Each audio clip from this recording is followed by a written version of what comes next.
Hi hello ಮತ್ತೊಮ್ಮೆ ನಿಮಗೋಸ್ಕರವಾಗಿ ಸಾಮಾನ್ಯ ಜ್ಞಾನ 2025 ಪ್ರಶ್ನೋತ್ತರ ಸರಣಿಯ ತರಗತಿ ನಂಬರ್ 6ಗೆ ಇವತ್ತು ತಮ್ಮೆಲ್ಲರಿಗೂ ಸ್ವಾಗತ. ನಿಮಗೆ ಗೊತ್ತಿದೆ, ಬಹಳ ಅದ್ಭುತವಾಗಿರ್ತಕ್ಕಂಥ ಪ್ರಶ್ನೋತ್ತರ ಸರಣಿಗಳು. ಪ್ರಶ್ನೆ ಯಾವುದೇ ಪರೀಕ್ಷೆದಾಗಿರಲಿ ಅದ್ಭುತವಾಗಿರ್ತಕ್ಕಂಥ ಸೂಕ್ಷ್ಮ ಸಮಗ್ರ ಸ್ಪಷ್ಟ ಮಾಹಿತಿಯನ್ನು ಕೊಡೋದಕ್ಕೋಸ್ಕರನೇ ಈ ಪ್ರಶ್ನೋತ್ತರ ಸರಣಿಯನ್ನು ಮಾಡ್ತಾ ಇದ್ದೀವಿ. ಒಂದು ಸಾರಿ ಎಲ್ಲದನ್ನು ರಿವಿಷನ್ ಮಾಡ್ಕೊಂಬಿಟ್ರೆ ನಿಜವಾಗ್ಲೂ ನಾವು ಈ ಪ್ರಶ್ನೆಯ ಇಷ್ಟು ಆಳವನ್ನು ಅರಿತಿದ್ದೇವಾ ಅನ್ನೋದನ್ನು ನೀವು ನಾನು ಇಬ್ಬರು ಕೂಡ ಟೆಸ್ಟ್ ಮಾಡ್ಕೊಳ್ಳೋವಂಥ ಸಮಯ ಇದು. ಹಾಗಾಗಿ ಬನ್ನಿ, ಭಾಳ ಅದ್ಭುತವಾಗಿರ್ತಕ್ಕಂಥ ವಿಡಿಯೋ. ಮೊದಲ ಬಾರಿ ಯಾರಾದರೂ ಈ ಚಾನಲ್ ನೋಡ್ತಾ ಇದ್ದರೆ ದಯವಿಟ್ಟು ಸಬ್ಸ್ಕ್ರೈಬ್ ಮಾಡ್ಕೊಳ್ಳಿ. ನಂತರ ಈ ಚಾನಲ್ನ ಒಂದು ಅಭಿವೃದ್ಧಿಗೆ ನಿಮ್ಮ ಸಹಕಾರವೂ ಇರಲಿ ಅಂತ ಹೇಳ್ತಾ, ಸೊ ಬನ್ನಿ, ಇವತ್ತಿನ ಒಂದು ಇಂಪಾರ್ಟೆಂಟ್ ಪ್ರಶ್ನೆ ನಿಮ್ಮ ಮುಂದೆ ಬಂತು. ಕೇಪ್ ಆಫ್ ಗುಡ್ ಹೋಪ್ ಎಲ್ಲಿದೆ ಅಂತ ಕೇಳಿದ್ದಾರೆ. Cape of good hope, okay, ಆಫ್ರಿಕಾದ ತುದಿನ, ದಕ್ಷಿಣ ಅಮೇರಿಕಾದ ತುದಿನ, ಆಸ್ಟ್ರೇಲಿಯಾದ ಅಥವಾ ಯುರೋಪ್ದ? 4 ಆನ್ಸರ್ ಕೊಟ್ಟ ತಕ್ಷಣ ಕೇಪ್ ಆಫ್ ಗುಡ್ ಹೋಪ್ಸ್ ಬಗ್ಗೆ ನಿಮಗೆ ಇತಿಹಾಸದಲ್ಲಿ ಭಾಳ ಚೆನ್ನಾಗಿ ಅರ್ಥಕೊಂಡಿದ್ದೀರಾ. So Cape of Good Hopes ಎಲ್ಲಿದೆ ಅಂತಂದರೆ ಅದು ಆಫ್ರಿಕಾದ ತುದಿಗೆ ನಾವು ಕೇಪ್ ಆಫ್ ಗುಡ್ ಹೋಪ್ಸ್ ಅಂತ ಕೂಡ ಕರಿತೀವಿ. ಇದು ತಮ್ಮೆಲ್ಲರಿಗೂ ಕೂಡ ಗೊತ್ತಿರತಕ್ಕಂಥದ್ದು. ಆಫ್ರಿಕಾದ ದಕ್ಷಿಣ ತುದಿಯನ್ನು ಕೇಪ್ ಆಫ್ ಗುಡ್ ಹೋಪ್ಸ್ ಅಂತ ಕರಿತೀವಿ. ಹಂಗೆ ಕರೆದವನು ಯಾರು ಅನ್ನುವಂಥ ಪ್ರಶ್ನೆ ಬಂದರೆ ನಮಗೆ ಎಲ್ಲರಿಗೂ ಗೊತ್ತಿರತಕ್ಕಂಥದ್ದು ಪೋರ್ಚುಗೀಸರ ನಾವಿಕನಾಗಿರ್ತಕ್ಕಂತಹ ವಾಸ್ಕೋ ಡಿ ಗಾಮ. ಪೋರ್ಚುಗೀಸರ ನಾವಿಕ ವಾಸ್ಕೋ ಡಿ ಗಾಮ ಇದಕ್ಕೆ ಕೇಪ್ ಆಫ್ ಗುಡ್ ಹೋಪ್ಸ್ ಅಂತ ಕರೆದ. ಮೊದಲು ಈ ಕೇಪ್ ಆಫ್ ಗುಡ್ ಹೋಪ್ಸ್ನ ಈ ಭಾಗವನ್ನು ಏನಂತ ಕರಿತಾ ಇದ್ರು ಅಂತಂದರೆ ಕೇಪ್ ಆಫ್ ಸ್ಟಾರ್ಮ್ಸ್ ಅಂತ ಕರಿತಾ ಇದ್ರು. ಓಕೆ, ಸ್ಟಾರ್ಮ್ಸ್ ಅಂತ ಕರಿತಾ ಇದ್ರು, ಅಂದರೆ ಬಿರುಗಾಳಿಗಳ ಸಮುದ್ರ ಅಂತ ಕರಿತೀವಿ. ಅದನ್ನು ಏನಂತ ಕರಿತಾ ಇದ್ರು? ಬಿರುಗಾಳಿಗಳ ಸಮುದ್ರ ಅಂತ ಕೂಡ ಅದನ್ನು ಕರಿತಾ ಇದ್ರು, ಕೇಪ್ ಆಫ್ ಸ್ಟಾರ್ಮ್ಸ್ ಅಂತ. ಯಾವಾಗ ವಾಸ್ಕೋ ಡಿ ಗಾಮ ಇಲ್ಲಿಂದ ಭಾರತವನ್ನು ಕಂಡುಹಿಡಿಬೇಕು ಅಂತ ಹೊರಟೋ ಆವಾಗ ಅದು ಕೇಪ್ ಆಫ್ ಗುಡ್ ಹೋಪ್ಸ್ ಅಂತ ಆಯಿತು. ಹೀಗೆ ಅನೇಕ ತುದಿಗಳಿಗೂ, ಇಲ್ಲಿ ಉಳಿದೋ ತುದಿಗಳಿಗೂ ಕೂಡ ನಮ್ಮಲ್ಲಿ ಉತ್ತರಗಳನ್ನು ಕೊಡ್ತಾ ಹೋಗ್ತಾರೆ. ಅದನ್ನು ಕೂಡ ಚೆನ್ನಾಗಿ ನಾವು ತಿಳ್ಕೊಳ್ಬೇಕಾಗತ್ತೆ. ಓಕೆ, ಸೊ ಇಲ್ಲಿ ಬಹಳ ಇಂಪಾರ್ಟೆಂಟಾಗಿ ನೀವು ನೋಡೋದಾದರೆ ನೋಡಿ, ಕೇಪ್ ಆಫ್ ಗುಡ್ ಹೋಪ್ಸ್ ಅಂತ ಏನಿದೆ ಈ ಭಾಗ, ಓಕೆ, ಆಫ್ರಿಕಾ ಖಂಡದ ದಕ್ಷಿಣ ತುದಿ, ಅಂದರೆ ದಕ್ಷಿಣ ಆಫ್ರಿಕಾದ ದಕ್ಷಿಣ ತುದಿ ಅಂತ ಕರಿತೀವಿ. ಇಲ್ಲೊಂದು ಪ್ರದೇಶ ಬರುತ್ತೆ ನೋಡಿ, ಕೇಪ್ ಆಫ್ ಹಾರ್ನ್ ಅಂತ ಕರೀತಾರೆ. ಆಫ್ರಿಕಾದ ಸೋಮಾಲಿಯಾ ಪ್ರದೇಶ ಬರುತ್ತಿಲ್ಲಿ. ಈ ಸೋಮಾಲಿಯಾ ಪ್ರದೇಶದ ಇದನ್ನು ಕೇಪ್ ಆಫ್ ಹಾರ್ನ್ಸ್ ಅಂತ ಕರೀತಾರೆ. ಇನ್ನೊಂದು ಕೇಪ್ ಆಫ್ ಮೆಗಲಾನ್ ಅಂತ ಕರಿತೀವಿ, ಅಥವಾ ಇದನ್ನು ಕೂಡ ಕೇಪ್ ಆಫ್ ಹಾರ್ನ್ ಅಂತಲೂ ಕೂಡ ಕರೀತಾರೆ ಇದನ್ನು. ಓಕೆ, ಸೊ ಇದಕ್ಕೆ ಇಲ್ಲಿ ಮೆಗಲಾನ್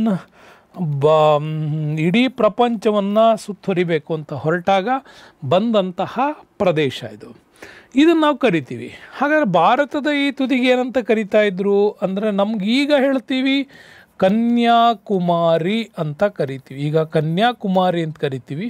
ಹಿಂದೆ ಇದಕ್ಕೆ ಕೂಡ ಬೇರೆ ಹೆಸರಿನಿಂದನೇ ಕರೀತಾ ಇದ್ರು, ಕೇಪ್ ಆಫ್ ಕೆಮೋರಿನ್ ಅಂತ ಕರೀತಾ ಇದ್ರು. ಕೇಪ್ ಆಫ್ ಕೆಮೋರಿನ್ ಅಂತ ಕರೀತಾ ಇದ್ರು. ನಂತರ ಅದೀಗ ಕನ್ಯಾಕುಮಾರಿ ಅಂತ ಕೂಡ ಕರಿತೀವಿ.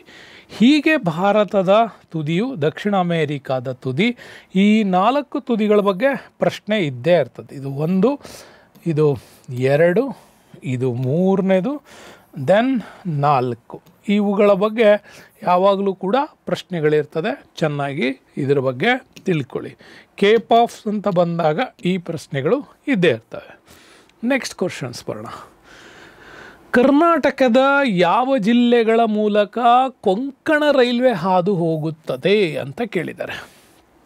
ಅದು ಉತ್ತರ ಕನ್ನಡ ಅಥವಾ ಉಡುಪಿ, ದಕ್ಷಿಣ ಕನ್ನಡ, ಮೇಲಿನ ಎಲ್ಲವೂ ಅಂತ ನೀವು ತೆಗೆದುಕೊಳ್ಳೋದಾದರೆ ಉತ್ತರ ಕನ್ನಡಕ್ಕೆ ಕಾರವಾರ ಅಂತಾರೆ, ದಕ್ಷಿಣ ಕನ್ನಡಕ್ಕೆ ಮಂಗಳೂರು ಅಂತ ಕೂಡ ಕರೀತಾರೆ.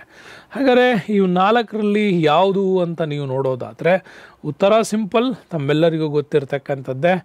ಅದು ಕೊಂಕಣ ರೈಲ್ವೆ ಹಾದು ಹೋಗೋದು. ಈ 3 ಜಿಲ್ಲೆಗಳ ಮುಖಾಂತರ ಕೊಂಕಣ ರೈಲ್ವೆ ಹಾದು ಹೋಗ್ತದೆ. ನಿಮಗೆ ಗೊತ್ತಿದೆ, ಭಾರತದ ನೀವು ತುದಿಯನ್ನು ಬರೆಯುವಂತಹ ಸಂದರ್ಭದಲ್ಲಿ ಈ ಭಾಗದಲ್ಲೇ ನಮಗೆ ಕರ್ನಾಟಕದ ನಕ್ಷೆ ನಮಗೆ ಕಂಡು ಬರ್ತದೆ. ಇಲ್ಲಿ 3 ಜಿಲ್ಲೆಗಳು ನಮಗೆ ಬರ್ತವೆ. 3 ಜಿಲ್ಲೆಗಳು. ಓಕೆ, ಒಂದನೇದು ಉತ್ತರ ಕನ್ನಡ, ಮೊದಲನೇದು ಉಡುಪಿ, ಇನ್ನಾಲ್ಕನೇದು ದಕ್ಷಿಣ ಕನ್ನಡ. 3 ಕೂಡ ಇವನ್ನ ಕರಾವಳಿ ಜಿಲ್ಲೆಗಳು ಅಂತ ಕೂಡ ಕರಿತೀವಿ. ಕೊಂಕಣ್ ರೈಲ್ವೆ ಈ 3 ಜಿಲ್ಲೆಗಳ ಮುಖಾಂತರ ಹಾದು ಹೋಗುತ್ತದೆ. ಓಕೆ, ಹಾಗಾಗಿನೇ ನಿಮಗಿಲ್ಲೂ ಕೂಡ ಗೊತ್ತಿದೆ ಅಲ್ವಾ ಈ ಪ್ರದೇಶವು ಕೂಡ.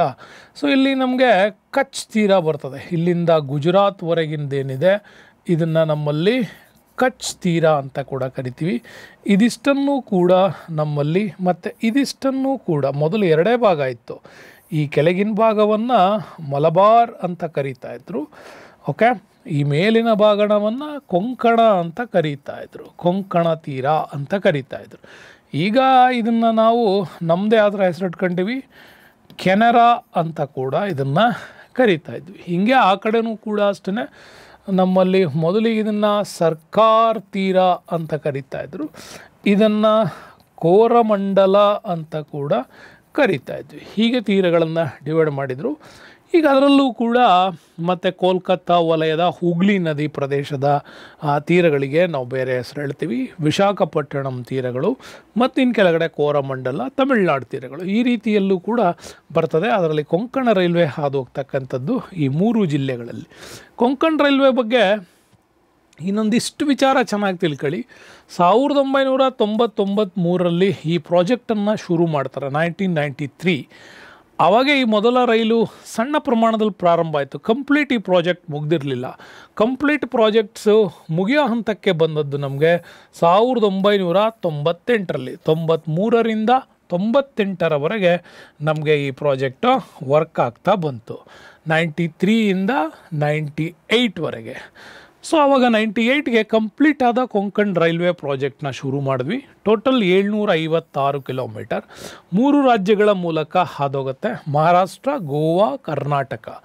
ಓಕೆ, ಮಹಾರಾಷ್ಟ್ರದ ಸ್ಟಾರ್ಟಿಂಗ್ ಪಾಯಿಂಟ್ ರೋಹಾದಿಂದ ಸ್ಟಾರ್ಟ್ ಆಗುತ್ತೆ, ಕರ್ನಾಟಕದ ಮಂಗಳೂರಿಗೆ ಇದು ಕ್ಲೋಸ್ ಆಗುತ್ತೆ, ರೋಹಾ ಟು ಮಂಗಳೂರುವರೆಗೆ. ಹಾಗಾಗಿ ಇದನ್ನು ರೈಲ್ವೆ ಸಚಿವರಾಗಿದ್ದ ಜಾರ್ಜ್ ಫರ್ನಾಂಡಿಸ್ ಅವರ ಕಾಲದಲ್ಲಿ ಈ ಪ್ರಾಜೆಕ್ಟ್ ಈಡೇರಿಸಲಾಯಿತು. ಆವಾಗ ಇವರಿಗೆ ಮಧುದಂಡವತೆ ಕರ್ನಾಟಕದಿಂದ ಮತ್ತು ರಾಮಕೃಷ್ಣ ಹೆಗಡೆ ಅವರು ಕೂಡ ಈ ಪ್ರಾಜೆಕ್ಟನ್ನು ಸಕ್ಸಸ್ಫುಲ್ ಆಗೋದಕ್ಕೆ ತುಂಬಾ ಸಹಾಯ ಮಾಡ್ತಾರೆ. ಜೊತೆಗೆ ವೆರಿ ಇಂಪಾರ್ಟೆಂಟು ನೆನ್ಪಿಟ್ಕೊಳ್ಳಿ, ಮೆಟ್ರೋಮೆನ್ ಅಂತ ಕರಿತೀವಲ್ವಾ, ಈ ಶ್ರೀಧರನ್ ಅವರೇ ಈ ಕೊಂಕಣ್ ರೈಲ್ವೆ ಕಾರ್ಪೊರೇಷನ್ಸ್ನ ಮೊದಲ ಸ್ಥಾಪಕರು ಅವರೇನೆ. ಕೊಂಕಣ್ ರೈಲ್ವೆ ಕಾರ್ಪೊರೇಷನ್ ಸ್ಥಾಪಕರು ಯಾರು ಅಂತ ಕೇಳಿದ್ರೆ ಈ ಶ್ರೀಧರನ್ ಅವರೇ.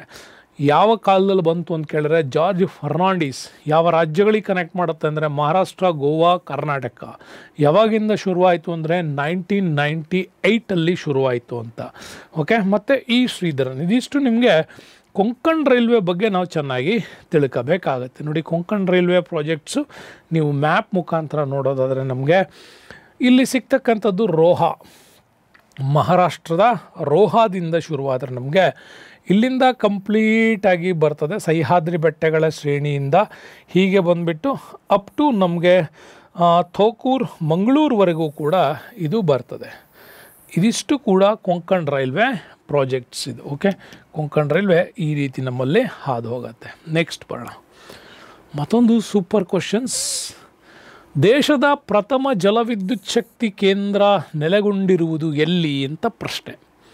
ಶಿವನಸಮುದ್ರ ಫಾಲ್ಸಲ್ಲಿ, ಗೋಕಾಕ್ ಫಾಲ್ಸಲ್ಲಿ, ಮತ್ತು ಜೋಗ ಜಲಪಾತ, ಅಬ್ಬಿ ಫಾಲ್ಸಲ್ಲಿ ಅಂತ ಬರ್ತದೆ. 4 ಫಾಲ್ಸ್ಗಳನ್ನು ಕೊಟ್ಟಿದ್ದಾರೆ. ಭಾಳಷ್ಟು ಜನರಿಗೆ ಒಂದು ಕನ್ಫ್ಯೂಷನ್ಸ್ ಇದೆ. ಯಾವಾಗಲೂ ನಮ್ಮ ಚಿಕ್ಕ ಕನ್ನಡ ಪಾಠದಲ್ಲಿ ಓದಿದ ನೆನಪಿರ್ತದೆ, ಕೆಲವರಿಗೆ ಅದು ಇನ್ನೂ ಸತ್ಯ ಅಂದ್ಕೊಂಡೇ ಹೋಗ್ತಾ ಇರ್ತಾರೆ. ಸರ್ ಎಂ ವಿಶ್ವೇಶ್ವರಯ್ಯನವರು ಜೋಗ ಜಲಪಾತಕ್ಕೆ ಭೇಟಿ ನೀಡಿದ್ದರು. ಮೇಲೆ ಧುಮ್ಮುಕ್ಕುತ್ತಿರುವ ನೀರನ್ನು ನೋಡಿ ಅಯ್ಯೋ ಎಷ್ಟೊಂದು ನೀರು ಪೋಲಾಗುತ್ತಿದೆಯಲ್ಲ ಎಂದು ಟರ್ಬೈನ್ಗಳನ್ನು ಇರಿಸಿದರು, ವಿದ್ಯುತ್ತನ್ನು ತಯಾರಿಸಿದರು ಅಂತ ಕನ್ನಡ ಪಠ್ಯದಲ್ಲಿ ಒಂದು ಲೈನ್ ಅದು. ಬರೆಯುವಾಗ ನಾರ್ಮಲಾಗಿ ಬರೆದಿದ್ದಾರೆ. ಆ್ಯಕ್ಚುಲಿ ನಮ್ಮಲ್ಲಿ ಭಾಳ ಜನರಿಗೆ ಜಲಪಾತದ ನೀರು ಹಿಂಗೆ ಬೀಳಬೇಕು, ಇಲ್ಲಿ ಟರ್ಬೈನ್ ತಿರುಗತ್ತಾ ಅನ್ನೋ ಕನ್ಫ್ಯೂಷನ್ಸ್ ಇದೆ. ಅದು ಹಾಗಲ್ವೇ ಅಲ್ಲ, ನೆನಪಿಟ್ಕೊಳ್ಳಿ. ಜಲವಿದ್ಯುತ್ತನ್ನು ತಯಾರು ಮಾಡಬೇಕು ಅಂತ ಅಂದರೆ, ಜಲವಿದ್ಯುತ್ತನ್ನು ತಯಾರು ಮಾಡಬೇಕು ಅಂತಂದರೆ ಹರಿತಾ ಇರುವ ನದಿಗೆ ಆಣೆಕಟ್ಟನ್ನು ಕಟ್ಟಲೇಬೇಕು. ಓಕೆ, ಆಣೆಕಟ್ಟನ್ನು ಕಟ್ಟಿ ಈ ನೀರನ್ನು ಅತಿ ಕೆಳಗಿನ ಭಾಗಕ್ಕೆ ಹರಿಸ್ಬೇಕು. ಸಣ್ಣ ಸಣ್ಣ ಲೈನ್ಗಳಲ್ಲಿ ನೀರನ್ನು ಹರಿಸ್ಬೇಕು. ಅಂದರೆ ಓಪನ್ ಅಲ್ಲ, ಟ್ಯೂಬ್ಗಳ ಮುಖಾಂತರ ಹಾಯಿಸ್ತಾರೆ. ಹೀಗೆ ಹಾಯಿಸುವಂತಹ ಟ್ಯೂಬ್ಗಳು ಇದರ ನೀರಿನ ಸಾಂದ್ರತೆ ಏನಾಗುತ್ತೆ, ಆ ಪ್ರಚನ್ನ ಶಕ್ತಿ ಎಕ್ಸಸ್ ಆಗ್ಬಿಡುತ್ತೆ. ಹಾಗೆ ಜೋರಾದಂಥ ನೀರು ಪೈಪ್ ಮುಖಾಂತರ ಬಂದಾಗ ಇಲ್ಲಿ ಏನು ಮಾಡ್ತಾರೆ ಅಂದರೆ ಟರ್ಬೈನನ್ನು ಇರಿಸಲಾಗತ್ತೆ. ಈ ಟರ್ಬೈನ್ ತಿರುಗುವುದರಿಂದ ನಮಗೆ ವಿದ್ಯುತ್ತನ್ನು ತಯಾರು ಮಾಡ್ತಾರೆ. ಎಲ್ಲಿಯವರೆಗೆ ಡ್ಯಾಮ್ನಲ್ಲಿ ನೀರಿರ್ತದೋ ಅಲ್ಲಿಯವರೆಗೆ ವಿದ್ಯುತ್ತನ್ನು ತಯಾರಿಸಬಹುದು. ಮತ್ತು ನಮ್ಮಲ್ಲಿ ಕೆಲವರು ಅದೇ ಪ್ರಶ್ನೆ ಕೇಳ್ತಾರೆ, ಜೋಗ ಜಲಪಾತದಲ್ಲಿ ನೀರಿರಲ್ಲ ಆದರೂ ಕರೆಂಟ್ ಬರ್ತಾ ಇರುತ್ತಲ್ಲ ಅಂತ ನಾನು ಕೇಳ್ತಾ ಇರ್ತೀನಿ. ಜಲಪಾತಗಳ ಕೆಳಗಡೆ ಯಾರೂ ಇಡೋದಿಲ್ಲ, ಡ್ಯಾಮ್ಗಳ ಕೆಳಗಡೆ ನಾವು ಹೈಡ್ರೋ ಪವರ್ನ ತಯಾರು ಮಾಡ್ತೀವಿ. ಕನ್ನಡ ಪಾಠ ಓದಿದ್ದು ಎಷ್ಟು ಸ್ಟ್ರಾಂಗಾಗಿ ತಲೆಯಲ್ಲಿ ಕೂತಿರುತ್ತೆ ಅಂದರೆ ಹಿಂಗೆ ನಮ್ಮಲ್ಲಿ ಅದೇ ಸತ್ಯನೋ ಅಂತ ತಿಳ್ಕೊಂಡಿರ್ತೀವಿ. ಅದು ಹಾಗಲ್ಲ, ಅದು ಹೀಗೆ. ಹಾಗಾದರೆ ನಮ್ಮಲ್ಲಿ ಪ್ರಶ್ನೆ ಬರೋದು ಇಲ್ಲಿ ಇಂಪಾರ್ಟೆಂಟಾಗಿ ಪ್ರಥಮ ಜಲವಿದ್ಯುತ್ ಶಕ್ತಿ ಕೇಂದ್ರ ಎಲ್ಲಿ ನೆಲೆಗೊಂಡಿರುವುದು ಅಂದರೆ 1902 ಶೇಷಾದ್ರಿ ಅಯ್ಯರ್ ಅವರು ದಿವಾನರಾಗಿದ್ದ ಕಾಲ. ಆವಾಗ ನಾಲ್ವಡಿ ಕೃಷ್ಣರಾಜ ಒಡೆಯರ್ ಅವರ ಟೈಮು. ಶಿವನ ಸಮುದ್ರದ ಒಂದು ಭಾಗದಲ್ಲಿ ಈ ಒಂದು ಗಗನಚುಕ್ಕಿ ಭರಚುಕ್ಕಿಯ ಭಾಗಗಳು ಬರ್ತವೆ. ಕಾವೇರಿ ನದಿ ತಟದ ಈ ಭಾಗದಲ್ಲಿ ವಿದ್ಯುತ್ತನ್ನು ನೆಲೆಗೊಳಿಸಲಾಯಿತು. ಆದರೆ ನಮಗೆ ನೀವು NCERT ಪುಸ್ತಕವನ್ನು ಏನಾದರೂ ನೋಡಿದ್ರೆ NCERT ಪುಸ್ತಕದಲ್ಲಿ ಅವರು ಕರ್ನಾಟಕದ ಕೊಡೋದಿಲ್ಲ, ನೆನಪಿಟ್ಕೊಳ್ಳಿ. 1897 ಭಾರತದ ಮೊಟ್ಟ ಮೊದಲ ಜಲವಿದ್ಯುತ್ ತಯಾರಾಗಿದ್ದು ಡಾರ್ಜಿಲಿಂಗ್ನ ಸಿದ್ರಾಪೋಂಗ್ ಅನ್ನುವಂಥ ಪ್ರದೇಶದಲ್ಲಿ. ಡಾರ್ಜಿಲಿಂಗ್ನ ಸಿದ್ರಾಪೋಂಗ್, ವೆಸ್ಟ್ ಬೆಂಗಾಲ್, ನೇಪಾಳದ ಪಕ್ಕದ ಕೆಳಗಡೆ ಡೌನ್ ಏರಿಯಾದಲ್ಲಿ ನಮಗೆ ಸಿಗುತ್ತೆ. ಈ ಸಿದ್ರಾಪೋಂಗ್ ಅನ್ನುವಂತಹ ಎಸ್ಟೇಟಲ್ಲಿ ಮೊದಲ ಪ್ರಯತ್ನ ಮಾಡಲಾಯಿತು. ಸೊ ಆವಾಗಲೇ 130 kV ವಿದ್ಯುತ್ ಸಾಮರ್ಥ್ಯವನ್ನು ಮಾಡಲಾಯಿತು. ಆನಂತರ ನಮ್ಮಲ್ಲಿ ಗೋಕಾಕಲ್ಲಿ ಪ್ರಯತ್ನ ನಡೀತು, ಬಟ್ ಫೇಲ್ ಆಯಿತು. ಆ ನಂತರದಲ್ಲಿ 1902ರಲ್ಲಿ ಶಿವನ ಸಮುದ್ರದಲ್ಲಿ ಶೇಷಾದ್ರಿ ಅಯ್ಯರ್ ಅವರ ಕಾಲದಲ್ಲಿ ಈ ಯೋಜನೆಯನ್ನು ಸ್ಥಾಪನೆ ಮಾಡಿದರು. ಕರ್ನಾಟಕದಲ್ಲಿ ವೆರಿ ಗುಡ್ ಆಗಿ ಈ ವಿದ್ಯುತ್ತನ್ನು ತಯಾರು ಮಾಡಿದ್ವಿ. ಬಟ್ ಗೋಕಾಕಲ್ಲದು ಫೇಲ್ ಆಗಿತ್ತಷ್ಟೇ. ಭಾರತದಲ್ಲಿ ಜಾಗತಿಕ ಮಟ್ಟದಲ್ಲಿ ನೋಡೋದಾದರೆ ನಾವು ಜಲವಿದ್ಯುತ್ ತಯಾರಿಕೆಯಲ್ಲಿ 5th ರ್ಯಾಂಕಲ್ಲಿ ಇದ್ದೀವಿ. ಓಕೆ, ಹಾಗಾದ್ರೆ ಹೈಡ್ರೋ ಪವರ್ ತಯಾರಿಸೋ ದೇಶಗಳಲ್ಲಿ ಫಸ್ಟ್ ರ್ಯಾಂಕಲ್ಲಿ ಯಾರಿದ್ದಾರೆ ಅಂತ ಕಮೆಂಟ್ ಮಾಡಿ ನನಗೆ. ಭಾರತದಲ್ಲಿ ಯಾವ ವಿದ್ಯುತ್ತನ್ನು ಹೆಚ್ಚು ತಯಾರಿಸಲಾಗುತ್ತದೆ ಅನ್ನುವ ಪ್ರಶ್ನೆ ಕೇಳಿದ್ರೆ ಭಾರತದಲ್ಲಿ ಹೆಚ್ಚು ತಯಾರಾಗುವ ವಿದ್ಯುತ್ತು ಕಲ್ಲಿದ್ದಲಿನ ವಿದ್ಯುತ್ತು. ಓಕೆ, ಉಷ್ಣ ಶಕ್ತಿ ಅಂತ ಕರಿತೀವಿ. ಈ ಉಷ್ಣ ಶಕ್ತಿಯಿಂದ ನಮ್ಮಲ್ಲಿ ವಿದ್ಯುತ್ತನ್ನು ತಯಾರು ಮಾಡಿಸ್ತಾರೆ. ಭಾರತದಲ್ಲಿ ಹೈಯೆಸ್ಟ್ ಅಂದರೆ 62% ಆಫ್ ವಿದ್ಯುತ್ ತಯಾರಾಗೋದು ಇದೇ ಕಲ್ಲಿದ್ದಲಿನಿಂದ ತಯಾರಾಗತ್ತೆ. ಹಾಗಾಗಿ ಇದು ವೆರಿ ಗುಡ್. ಇನ್ನು ಭಾರತದಲ್ಲೇ ಅತಿ ದೊಡ್ಡ ವಿದ್ಯುತ್ ಸ್ಥಾವರ ಯಾವುದು ಅಂತಂದರೆ ಅದು ಕೊಯ್ನಾ, ಮಹಾರಾಷ್ಟ್ರದ ಕೊಯ್ನಾ ಜಲವಿದ್ಯುತ್ ಸ್ಥಾವರ ಏನಿದೆ ಅದು ಭಾರತದಲ್ಲೇ ಅತ್ಯಂತ ದೊಡ್ಡ ಜಲವಿದ್ಯುತ್ ಶಕ್ತಿ ಪ್ರದೇಶ ಅಂತ ಕೂಡ ಹೇಳ್ತೀವಿ. ಇದಿಷ್ಟು ನಿಮಗೆ ಜಲವಿದ್ಯುತ್ ಬಗ್ಗೆ ಬಂದಾಗ ಇದು ಇಂಪಾರ್ಟೆಂಟಾಗಿ ತಿಳ್ಕೋಬೇಕು. ವೆರಿ ನೆಕ್ಸ್ಟ್ ಕ್ವಶನ್ಸ್ ಮತ್ತೊಂದು ಇಂಪಾರ್ಟೆಂಟು, ಪ್ರಸಿದ್ಧ ವಿಕ್ಟೋರಿಯಾ ಮರುಭೂಮಿ ಎಲ್ಲಿದೆ ಅಂತ ಕೇಳ್ತಾರೆ. ಸೊ ಪೊಲೀಸ್ ಎಕ್ಸಾಮ್ಸ್ಗೆ ಆವಾಗ ಪ್ರೈಮರಿ ಪುಸ್ತಕಗಳನ್ನು ಎಷ್ಟು ನೀಟಾಗಿ ಓದಿದ್ದಾರೆ ಅನ್ನೋದ್ರ ಮೇಲೆ ಈ ಪ್ರಶ್ನೆಗಳು ಬರ್ತಾಯಿತ್ತು. ಜಿಯೋಗ್ರಫಿಯಲ್ಲಿ ವೆರಿ ಇಂಪಾರ್ಟೆಂಟ್ ಆಗಿರ್ತಕ್ಕಂತಹ ಭಾಗ ಇದು. ಸೊ ಅದನ್ನು ನಮಗಿಲ್ಲಿ ಕೇಳ್ತಾನೆ, ವಿಕ್ಟೋರಿಯಾ ಮರುಭೂಮಿ ಎಲ್ಲಿದೆ ಅಂತ. ಕ್ಯಾನಡಾ, ಪಶ್ಚಿಮ ಆಫ್ರಿಕಾ, ಆಸ್ಟ್ರೇಲಿಯಾ, ಉತ್ತರ ಅಮೇರಿಕಾ ಅನ್ನುವ 4 ಆಪ್ಷನ್ಸನ್ನು ನಿಮ್ಮ ಮುಂದೆ ಕೊಟ್ಟರೆ ಎಕ್ಸಾಕ್ಟಾಗಿ ನೀವು 6-7ನೇ ತರಗತಿಯ ಭೂಗೋಳಶಾಸ್ತ್ರವನ್ನು ಓದಿದರೆ ಈ ಪ್ರಶ್ನೆಗೆ ಉತ್ತರ ಮಾಡ್ಬೋದು. ಪ್ರಸಿದ್ಧ ವಿಕ್ಟೋರಿಯಾ ಮರುಭೂಮಿ ಬರ್ತಕ್ಕಂಥದ್ದು ಆಸ್ಟ್ರೇಲಿಯಾದಲ್ಲಿ. ಎಲ್ಲಿ ಬರುತ್ತೆ? ಆಸ್ಟ್ರೇಲಿಯಾದಲ್ಲಿ. ಜಗತ್ತಿನಲ್ಲಿ ನಾವು ನೋಡ್ತಾ ಹೋದರೆ ಸಹರಾ ಮರುಭೂಮಿ ಅತ್ಯಂತ ದೊಡ್ಡ ಮರುಭೂಮಿ ಆಫ್ರಿಕಾ ಖಂಡದಲ್ಲಿ ನಮಗೆ ಬರುತ್ತೆ. ಇನ್ನು ಅರೇಬಿಯಾ ಮರುಭೂಮಿ ಅಂತ ಬಂದರೆ ಸೌದಿ ಅರಬ್ನಲ್ಲಿ ಬರ್ತಕ್ಕಂಥ ಪ್ರಮುಖವಾದಂಥ ಮರುಭೂಮಿ. ಇನ್ನು ಶೀತ ಭೂಮಿಗಳಲ್ಲಿ ಗೋಬಿ ಮರುಭೂಮಿ ಬರುತ್ತೆ. ಟಿಬೇಟಿಯನ್ ಪ್ರಸ್ಥಗಳ ಮೇಲ್ಭಾಗದಲ್ಲಿ ಸಿಗುತ್ತೆ ನಮಗೆ. ಮಂಗೋಲಿಯಾ ಮತ್ತು ಚೀನಾದ ಭಾಗಗಳು, ಅಂದರೆ ಇವತ್ತು ಅದು ನಾವು ಟಿಬೇಟ್ ಅನ್ನಲ್ಲ, ಚೀನಾ ಪ್ರಾಂತ್ಯ ಅಂತ ಕರಿತೀವಿ. ಅಲ್ಲಿಂದ ಮಂಗೋಲಿಯನ್ ಪ್ರದೇಶ ರಷ್ಯಾದವರೆಗೂ ಕೂಡ ಎಕ್ಸ್ಟೆಂಡಬಲ್ ಇದು ಗೋಬಿ ಮರುಭೂಮಿ. ಪಟಗೋನಿಯಾ ಬರುತ್ತೆ, ಚಿಲಿ ಮತ್ತು ಅರ್ಜೆಂಟೈನಾ. ಇದು ದಕ್ಷಿಣ ಅಮೇರಿಕಾ ರಾಷ್ಟ್ರಗಳಲ್ಲಿ ಇಂಪಾರ್ಟೆಂಟು, ಚಿಲಿ ಮತ್ತು ಅರ್ಜೆಂಟೈನಾ. ಇಲ್ಲಿ ಬರೋದೆ ಪಟಗೋನಿಯಾ. ಇನ್ನು ಗ್ರೇಟ್ ಬೆಸಿನ್ ಬರುತ್ತೆ ಅಮೇರಿಕಾದಲ್ಲಿ. ಇನ್ನು ಕಾರಕೋರಂ ಶ್ರೇಣಿಯ ಶೀತ ಮರುಭೂಮಿ ಇದೆ, ಅದು ತುರ್ಕಿಸ್ತಾನಲ್ಲಿ ಬರ್ತಕ್ಕಂತಹ ವೆರಿ ಇಂಪಾರ್ಟೆಂಟ್ ಆಗಿರ್ತಕ್ಕಂಥ ಮರುಭೂಮಿ ಅನ್ನೋದು ಕೂಡ ನಿಮಗೆ ನೆನಪಿರಲಿ. ಇನ್ನು ಇಂಪಾರ್ಟೆಂಟ್ ಆಫ್ರಿಕಾದ ಪ್ರದೇಶಗಳಲ್ಲಿ ನಮಗೆ ಸಿಗ್ತಕ್ಕಂಥದ್ದು ದಕ್ಷಿಣ ಆಫ್ರಿಕಾದ ವಲಯದಲ್ಲಿ ಕಲಹರಿ ಬರುತ್ತೆ. ಅಂಗೋಲಾ, ಬೋಟ್ಸ್ವಾನಾ, ನಮೀಬಿಯಾ, ದಕ್ಷಿಣ ಆಫ್ರಿಕಾ ಈ ಪ್ರದೇಶಗಳಲ್ಲಿ ನಮಗೆ ಸಿಗೋದೆ ಕಲಹರಿ, ಪಕ್ಕದಲ್ಲಿ ನಮೀಬಿಯಾ ಕೂಡ. ಇನ್ನು ಥಾರ್ ಮರುಭೂಮಿ ಭಾರತ ಮತ್ತು ಪಾಕಿಸ್ತಾನ್. ಗಿಬ್ಬನ್ ಬರುತ್ತೆ ನೋಡಿ, ಗಿಬ್ಬನ್ ಮರುಭೂಮಿ ಬರೋದು ಆಸ್ಟ್ರೇಲಿಯಾ. ಅಟಕಾಮ ನೆನಪಿದೆಯಲ್ಲ, ದಕ್ಷಿಣ ಅಮೇರಿಕಾದಲ್ಲಿ ಚಿಲಿ ಮತ್ತು ಪೆರು ದೇಶಗಳಲ್ಲಿ ಬರೋದು ಅಟಕಾಮ. 200 ವರ್ಷಗಳಿಂದ ಮಳೆನೇ ಆಗದೇ ಇರೋ ಪ್ರದೇಶ ಅಂತಿರಲ್ಲ, ಇದೆಯಾ. ಇನ್ನು ಮೊಜಾನೆ ಬರುತ್ತೆ USA. ಇವು ಪದೇ ನಮ್ಮಲ್ಲಿ ಎಕ್ಸಾಮ್ಸಲ್ಲಿ ಕೇಳತಕ್ಕಂಥ ಇಂಪಾರ್ಟೆಂಟ್ ಮರುಭೂಮಿಗಳ ಪಟ್ಟಿ. ನೆಕ್ಸ್ಟ್ ಬರೋಣ, ಸೂಪರ್ ಕ್ವಶನ್ಸ್ ಇದೆ ಗ್ರೀನ್ ರೆವಲ್ಯೂಷನ್ಸ್ ಬಗ್ಗೆ. ಈ ಕೆಳಗಿನ ಯಾರನ್ನು ಹಸಿರು ಕ್ರಾಂತಿ ಪಿತಾಮಹ ಎನ್ನುತ್ತಾರೆ? ಕೊಟ್ಟಿರೋ ಹೆಸರುಗಳಲ್ಲಿ ನೋಡಿ, ವೆರಿ ಇಂಪಾರ್ಟೆಂಟು. ಇದು ವಿಶ್ವ ಹಸಿರು ಕ್ರಾಂತಿ ಬಗ್ಗೆ ಪ್ರಶ್ನೆಯನ್ನು ತೆಗಿಲಾಗಿದೆ. ಭಾರತದ್ದಲ್ಲ, ವಿಶ್ವ ಹಸಿರು ಕ್ರಾಂತಿ ಪಿತಾಮಹ ಯಾರು? K Kasturi Rangan, V Kurien, Raja Ramanna, Norman Borlaug ಅಂತ ಕರೆದ್ರೆ ನಿಮಗಿದ್ರ ಆನ್ಸರ್ಸ್ ಗೊತ್ತು. ಗ್ರೀನ್ ರೆವಲ್ಯೂಷನ್ಸ್ ವರ್ಲ್ಡ್ ಲೆವೆಲಲ್ಲಿ ನಾರ್ಮನ್ ಬೋರ್ಲಾಗ್ ಅವರು ವರ್ಲ್ಡ್ ಲೆವೆಲಲ್ಲಿ ಈ ಗ್ರೀನ್ ರೆವಲ್ಯೂಷನ್ಸನ್ನು ಮಾಡ್ತಾರೆ. ಮೆಕ್ಸಿಕನ್ ಗೋಧಿಯನ್ನು ಉತ್ಪಾದನೆ ಮಾಡೋದರಲ್ಲಿ ಇವರು ಅತ್ಯುತ್ತಮ ತಳಿಗಳ ಸಂಸ್ಕರಣೆ ಮಾಡಿಬಿಟ್ಟು ಬೆಳೆಸ್ತಾರೆ. 16 ವರ್ಷಗಳ ಪ್ರಯತ್ನ ನಮಗೆ ಗ್ರೀನ್ ರೆವಲ್ಯೂಷನ್ನ ಹೈ ಈಲ್ಡ್ ಬ್ರೀಡ್ಗಳು ಸಿಗೋದಕ್ಕೆ ಶುರುವಾಯಿತು. ಇದು ಕಸ್ತೂರಿ ರಂಗನ್ ನಿಮಗೆ ಗೊತ್ತು, ಪಶ್ಚಿಮ ಘಟ್ಟಗಳ ಬಗ್ಗೆ ಕೊಟ್ಟಿರ್ತಕ್ಕಂತಹ ಒಂದು ವರದಿ ವಿಚಾರ. ವರ್ಗೀಸ್ ಕುರಿಯನ್ ಗೊತ್ತಲ್ಲ ನಿಮಗೆ, ಶ್ವೇತ ಕ್ರಾಂತಿ ಪಿತಾಮಹ ಅಂತ ಕರಿತೀವಿ. ಗುಜರಾತಲ್ಲಿ ಹಾಲಿನ ಉತ್ಪಾದನೆ, ಹಾಗೆ ಅಮೂಲ್ ಬರುತ್ತಲ್ಲ, ಓಕೆ, ಈ ಅಮೂಲ್ ಪ್ರಾಡಕ್ಟ್ಸ್ನ ಮೂಲತಃ ವರ್ಗೀಸ್ ಕುರಿಯನ್ ಅವರು.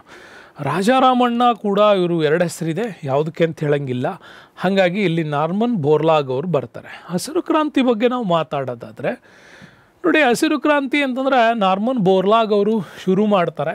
ಇದು ಅಮೇರಿಕಾ ಮತ್ತು ಮೆಕ್ಸಿಕೋ ಪ್ರದೇಶದಲ್ಲಿ ಶುರುವಾಗತ್ತೆ. ಹಾಗಾಗಿ ಮೆಕ್ಸಿಕೋದಲ್ಲಿ ಗೋಧಿಯ ಉತ್ಪಾದನೆಯಲ್ಲಿ ಮಾಡಿದಂಥ ಅಭೂತಪೂರ್ವ ಸಾಧನೆ. ಹಾಗಾಗಿ ವರ್ಲ್ಡ್ ಗ್ರೀನ್ ರೆವಲ್ಯೂಷನ್ ಫಾದರ್ ಅಂತಂದರೆ ಅವರು Norman Borlaug, father of green revolution in the world. Father of green revolution in India ಅಂತ ಬಂದರೆ ಅದು MS ಸ್ವಾಮಿನಾಥನ್. ಭಾರತದಲ್ಲಿ 4ನೇ ಪಂಚವಾರ್ಷಿಕ ಯೋಜನೆ ನಡೀತಾ ಇತ್ತು. ಆ 4ನೇ ಪಂಚವಾರ್ಷಿಕ ಯೋಜನೆ ಇಂದಿರಾ ಗಾಂಧಿಯವರು ಈ ದೇಶದ ಪ್ರಧಾನಮಂತ್ರಿಯಾಗಿದ್ದರು. ಆ ಸಂದರ್ಭದಲ್ಲಿ ಭಾರತದಲ್ಲಿ ಈ ಹಸಿರು ಕ್ರಾಂತಿಯನ್ನು ನಡೆಸಬೇಕಾಗಿತ್ತು. ಹಸಿರು ಕ್ರಾಂತಿ first phase of green revolution ಅಂತ ಕರಿತೀವಿ. ಏನು ಮಾಡಲಾಯಿತು ಅಂತಂದರೆ, ಬೀಜಗಳಲ್ಲಿ ಇಳುವರಿಯನ್ನು ಹೆಚ್ಚಿಸುವ ಸಾಮರ್ಥ್ಯವನ್ನು ಪಡೀಲಾಯಿತು. ಪ್ಲಸ್ ರಸಗೊಬ್ಬರಗಳು, ಓಕೆ, ರಸಗೊಬ್ಬರ ಪ್ಲಸ್ ಕೀಟನಾಶಕಗಳು ಇವುಗಳನ್ನು ಬಳಸೋದ್ರ ಮುಖಾಂತರ ಒಂದು ಬೆಳೆಯ ಉತ್ಪಾದನೆ ಸಾಮರ್ಥ್ಯವನ್ನು ಹೆಚ್ಚಿಸಲಾಯಿತು. ನಂತರ ಉತ್ಪಾದನೆ ಕ್ಷೇತ್ರವನ್ನು ವಿಸ್ತರಿಸಲಾಯಿತು. ಹೀಗೆ ಭೂಮಿಯ ಮೇಲೆ ಹಸಿರು ಕ್ರಾಂತಿಯನ್ನು ಡೆವಲಪ್ ಮಾಡೋದ್ರ ಮುಖಾಂತರ ವಿದೇಶದಿಂದ ಭಾರತಕ್ಕೆ ತರಿಸ್ಕೊಳ್ತಿದ್ದಂತಹ ಆಹಾರ ಧಾನ್ಯಗಳ ಬೇಡಿಕೆಯನ್ನು ಕಡಿಮೆ ಮಾಡ್ತಾ ಬಂದ್ವಿ. ಬಟ್ ಇದ್ರ ಎಫೆಕ್ಟ್ ಕೂಡ ಈಗ ಶುರುವಾಗಿದೆ. ಗ್ರೀನ್ ರೆವಲ್ಯೂಷನ್ಸ್ ಪಾರ್ಟ್ 2 ಶುರುವಾಗಿದೆ. ಈಗ ಇದನ್ನು ನಾವೇನಂತೀವಿ, ಸಾವಯವ ಹಸಿರು ಕ್ರಾಂತಿ ಅಂತ ಕೂಡ ಕರಿತಿದ್ವಿ. ಯಾವಾಗ ಗ್ರೀನ್ ರೆವಲ್ಯೂಷನ್ ಮಾಡಿದ್ವಿ, ಆ ಕಾಲಕ್ಕೆ ಇಳುವರಿ ಹೆಚ್ಚಿಸಬೇಕಾಗಿತ್ತು, ರಸಗೊಬ್ಬರ ಬೇಕಾಗಿತ್ತು, ಕೀಟನಾಶಕ ಬೇಕಾಗಿತ್ತು, ಎಲ್ಲ ಮಾಡಿದ್ವಿ. ಪರಿಣಾಮ ಭೂಮಿಯ ಗುಣಮಟ್ಟ ಹಾಳಾಯಿತು. ಹಾಗಾದರೆ ಭೂಮಿಯ ಗುಣಮಟ್ಟವನ್ನು ಸುಧಾರಿಸೋದಕ್ಕಾಗಿದೆ ಸಾವಯವ ಕೃಷಿ ಪದ್ಧತಿಗಳು ಸ್ಟಾರ್ಟ್ ಆಯಿತು.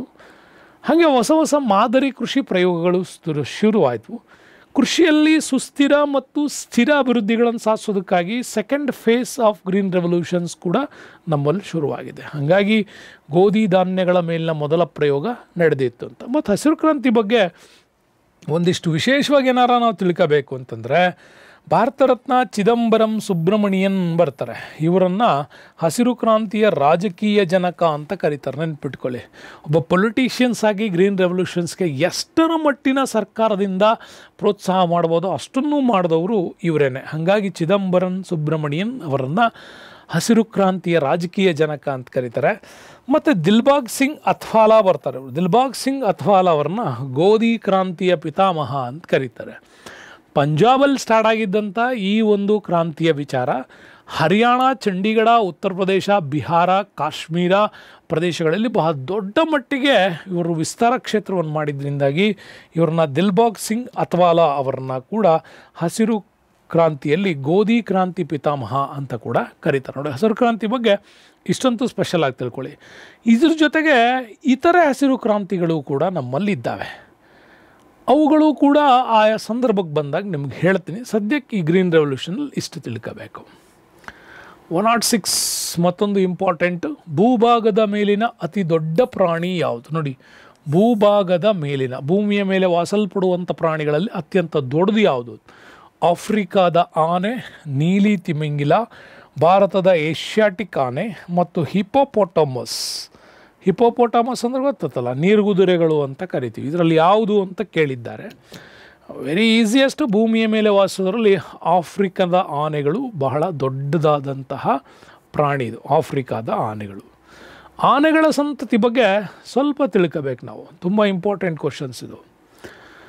ಭೂಮಿಯ ಮೇಲೆ ವಾಸ ಪ್ರಾಣಿಗಳಲ್ಲಿ ಅತ್ಯಂತ ದೊಡ್ಡದು, ಅದರಲ್ಲಿ ಆಫ್ರಿಕಾದ ಬುಷ್ಮೆನ್ಗಳು ಅಂತ ಬರ್ತವೆ. ಇವು ವೆರಿ ಇಂಪಾರ್ಟೆಂಟ್. ಆಫ್ರಿಕಾದ ಬುಷ್ಮೆನ್ಸ್ ಬರ್ತಾವಲ್ಲ, ಇವು ಇಂಪಾರ್ಟೆಂಟ್ ಆಗಿರ್ತಕ್ಕಂಥ ಪ್ರಾಣಿ. ಇನ್ನು ಏಷ್ಯಾಟಿಕ್ ಎಲಿಫೆಂಟ್ಸ್ ಅಂತ ಬರ್ತಾವೆ, ಇವು ಕೂಡ. ಹಾಗಾಗಿ ಆಫ್ರಿಕಾ ಖಂಡಗಳಲ್ಲೇ ತುಂಬ ಹೆಚ್ಚಾಗಿ ಕಂಡು ಬರೋದು ಇವು ಆಫ್ರಿಕನ್ ಬುಷ್ಮೆನ್ ಅಂತ, ದೊಡ್ಡ ದೊಡ್ಡ ಕಿವಿಗಳು, ದೊಡ್ಡ ಆಕಾರ ಇದು. ಇನ್ನು ಏಷ್ಯಾಟಿಕ್ ಸಂತತಿಯಲ್ಲಿ ನಮಗೆ ದಕ್ಷಿಣ ಏಷ್ಯಾ ಮತ್ತು ಆಗ್ನೇಯ ಏಷ್ಯಾಗಳಲ್ಲಿ ಹೆಚ್ಚಾಗಿ ಕಂಡು ಬರ್ತವೆ. ಇವು ಏಷ್ಯಾಟಿಕ್ ಅನಿಮಲ್ಸ್ಗಳು. ಪ್ರಪಂಚದಲ್ಲಿ ಅತಿ ಹೆಚ್ಚು ಆನೆಗಳಿರುವಂತಹ ಪ್ರದೇಶ ಬೋಟ್ಸ್ವಾನ. ನೆನ್ಪಿಟ್ಕೊಳ್ಳಿ, ವರ್ಲ್ಡಲ್ಲೇ ಹೈಯೆಸ್ಟ್ ಎಲಿಫೆಂಟ್ಸ್ಗಳಿರೋದು ಯಾವುದು? ಬೋಟ್ಸ್ವಾನಾದಲ್ಲಿ. ಅದ್ರ ಜೊತೆಗೆ ನಮಗೆ ಆಫ್ರಿಕಾದಲ್ಲಿ ಬರ್ತವೆ ಬೋಟ್ಸ್ವಾನ. ನೆಕ್ಸ್ಟು ಜಿಂಬಾಬ್ವೆ, ತಾಂಜೇನಿಯಾ, ಕೀನ್ಯಾ, ದಕ್ಷಿಣ ಆಫ್ರಿಕಾದಲ್ಲಿ ಕೂಡ ಇವು ಕಂಡು ಬರ್ತವೆ. ಭಾರತ ವರ್ಲ್ಡ್ ಲೆವೆಲ್ನ ರ್ಯಾಂಕಿಂಗ್ ತೆಗೆದುಕೊಂಡ್ರೆ ಆನೆಗಳಲ್ಲಿ, ಏಷ್ಯಾಟಿಕ್ ಆನೆಗಳಲ್ಲಿ ಭಾರತ 8ನೇ ಸ್ಥಾನದಲ್ಲಿರೋದು ನಮಗೆ ಕಂಡು ಬರ್ತದೆ. ಇನ್ನು ಭಾರತದಲ್ಲಿ ಆನೆಗಳ ಸಂತತಿಯನ್ನು ನೋಡೋದಾದರೆ ಹೈಯೆಸ್ಟ್ ಆನೆಗಳು ಕಂಡು ಬರೋದು ಕರ್ನಾಟಕದಲ್ಲಿ. ನೆನಪಿಟ್ಕೊಳ್ಳಿ, 2018ರ ವರದಿ ಇದು, ಭಾಳ ಓಲ್ಡೆಸ್ಟ್ ಇದು. 2018ನಲ್ಲಿ ಕೊಟ್ಟಿರೋ ರಿಪೋರ್ಟ್ಸು 6049 ಬರ್ತದೆ. ಅಸ್ಸಾಮು ಸೆಕೆಂಡ್ ಫೇಸಲ್ಲಿ ಬರ್ತದೆ, 2ನೇದು. ಕೇರಳದಲ್ಲಿ 3ನೇ ದೊಡ್ಡ ರಾಜ್ಯ, 4ನೇದು ತಮಿಳುನಾಡು. ಇವು 4 ಕೂಡ ಯಾವಾಗೂ ನೆನಪಿಟ್ಕೊಳ್ಳಿ.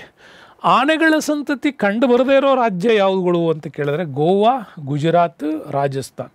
ಈ 3 ರಾಜ್ಯಗಳಲ್ಲಿ ಆನೆಗಳ ಸಂತತಿಗಳು ಕಂಡು ಬರೋದೇ ಇಲ್ಲ. ಯಾಕೆಂದರೆ ಇದೊಂದು ಮರುಭೂಮಿಯ ವಲಯಗಳಲ್ಲಿ ಟಚ್ ಇರ್ತದೆ, ಇಲ್ಲಿ ಬರಲ್ಲ. ಗೋವಾ ಅತ್ಯಂತ ಚಿಕ್ಕ ಕರಾವಳಿ ವಲಯ, ಇಲ್ಲೂ ಕೂಡ ನಮಗೆ ಕಂಡು ಬರಲ್ಲ. ಹಾಗಾಗಿ ಕರ್ನಾಟಕ, ಅಸ್ಸಾಮು, ಕೇರಳ, ತಮಿಳುನಾಡು, ಇಲ್ಲಿ 4 ರಾಜ್ಯಗಳಲ್ಲಿ ಅತಿ ಹೆಚ್ಚು ಆನೆಗಳ ಸಂತತಿ ನಮಗೆ ಕಂಡು ಬರುತ್ತೆ. ಇದು ನಿಮಗೆ ಚೆನ್ನಾಗಿ ಗೊತ್ತಿರಲಿ. ಸೊ ನೆಕ್ಸ್ಟ್ ಬರೋಣ ಮುಂದಿನ ಪ್ರಶ್ನೆ. Question number 7, very important questions. 107ನೇ ಪ್ರಶ್ನೆ ನೋಡಿ. ಈ ಕೆಳಗಿನವುಗಳಲ್ಲಿ ಯಾವುದು ಮ್ಯಾಕ್ಮೋಹನ್ ರೇಖೆ ಆಗಿದೆ ಅನ್ನುವ ಪ್ರಶ್ನೆಯನ್ನು ನಿಮಗೆ ಕೇಳಲಾಗತ್ತೆ. ಹಾಗಾಗಿ ನೆನಪಿಟ್ಕೊಳ್ಳಿ, ಇವುಗಳಲ್ಲಿ ಯಾವುದು ಮ್ಯಾಕ್ಮೋಹನ್ ರೇಖೆ ಆಗಿದೆ ಅಂತ. ಮ್ಯಾಕ್ಮೋಹನ್ ಲೈನ್ ಕಂಡು ಬರ್ತಕ್ಕಂಥದ್ದು ಭಾರತದ ಯಾವ ಬಾರ್ಡ್ರಲ್ಲಿ ಅಂತ? ಭಾರತ ಪಾಕಿಸ್ತಾನ್.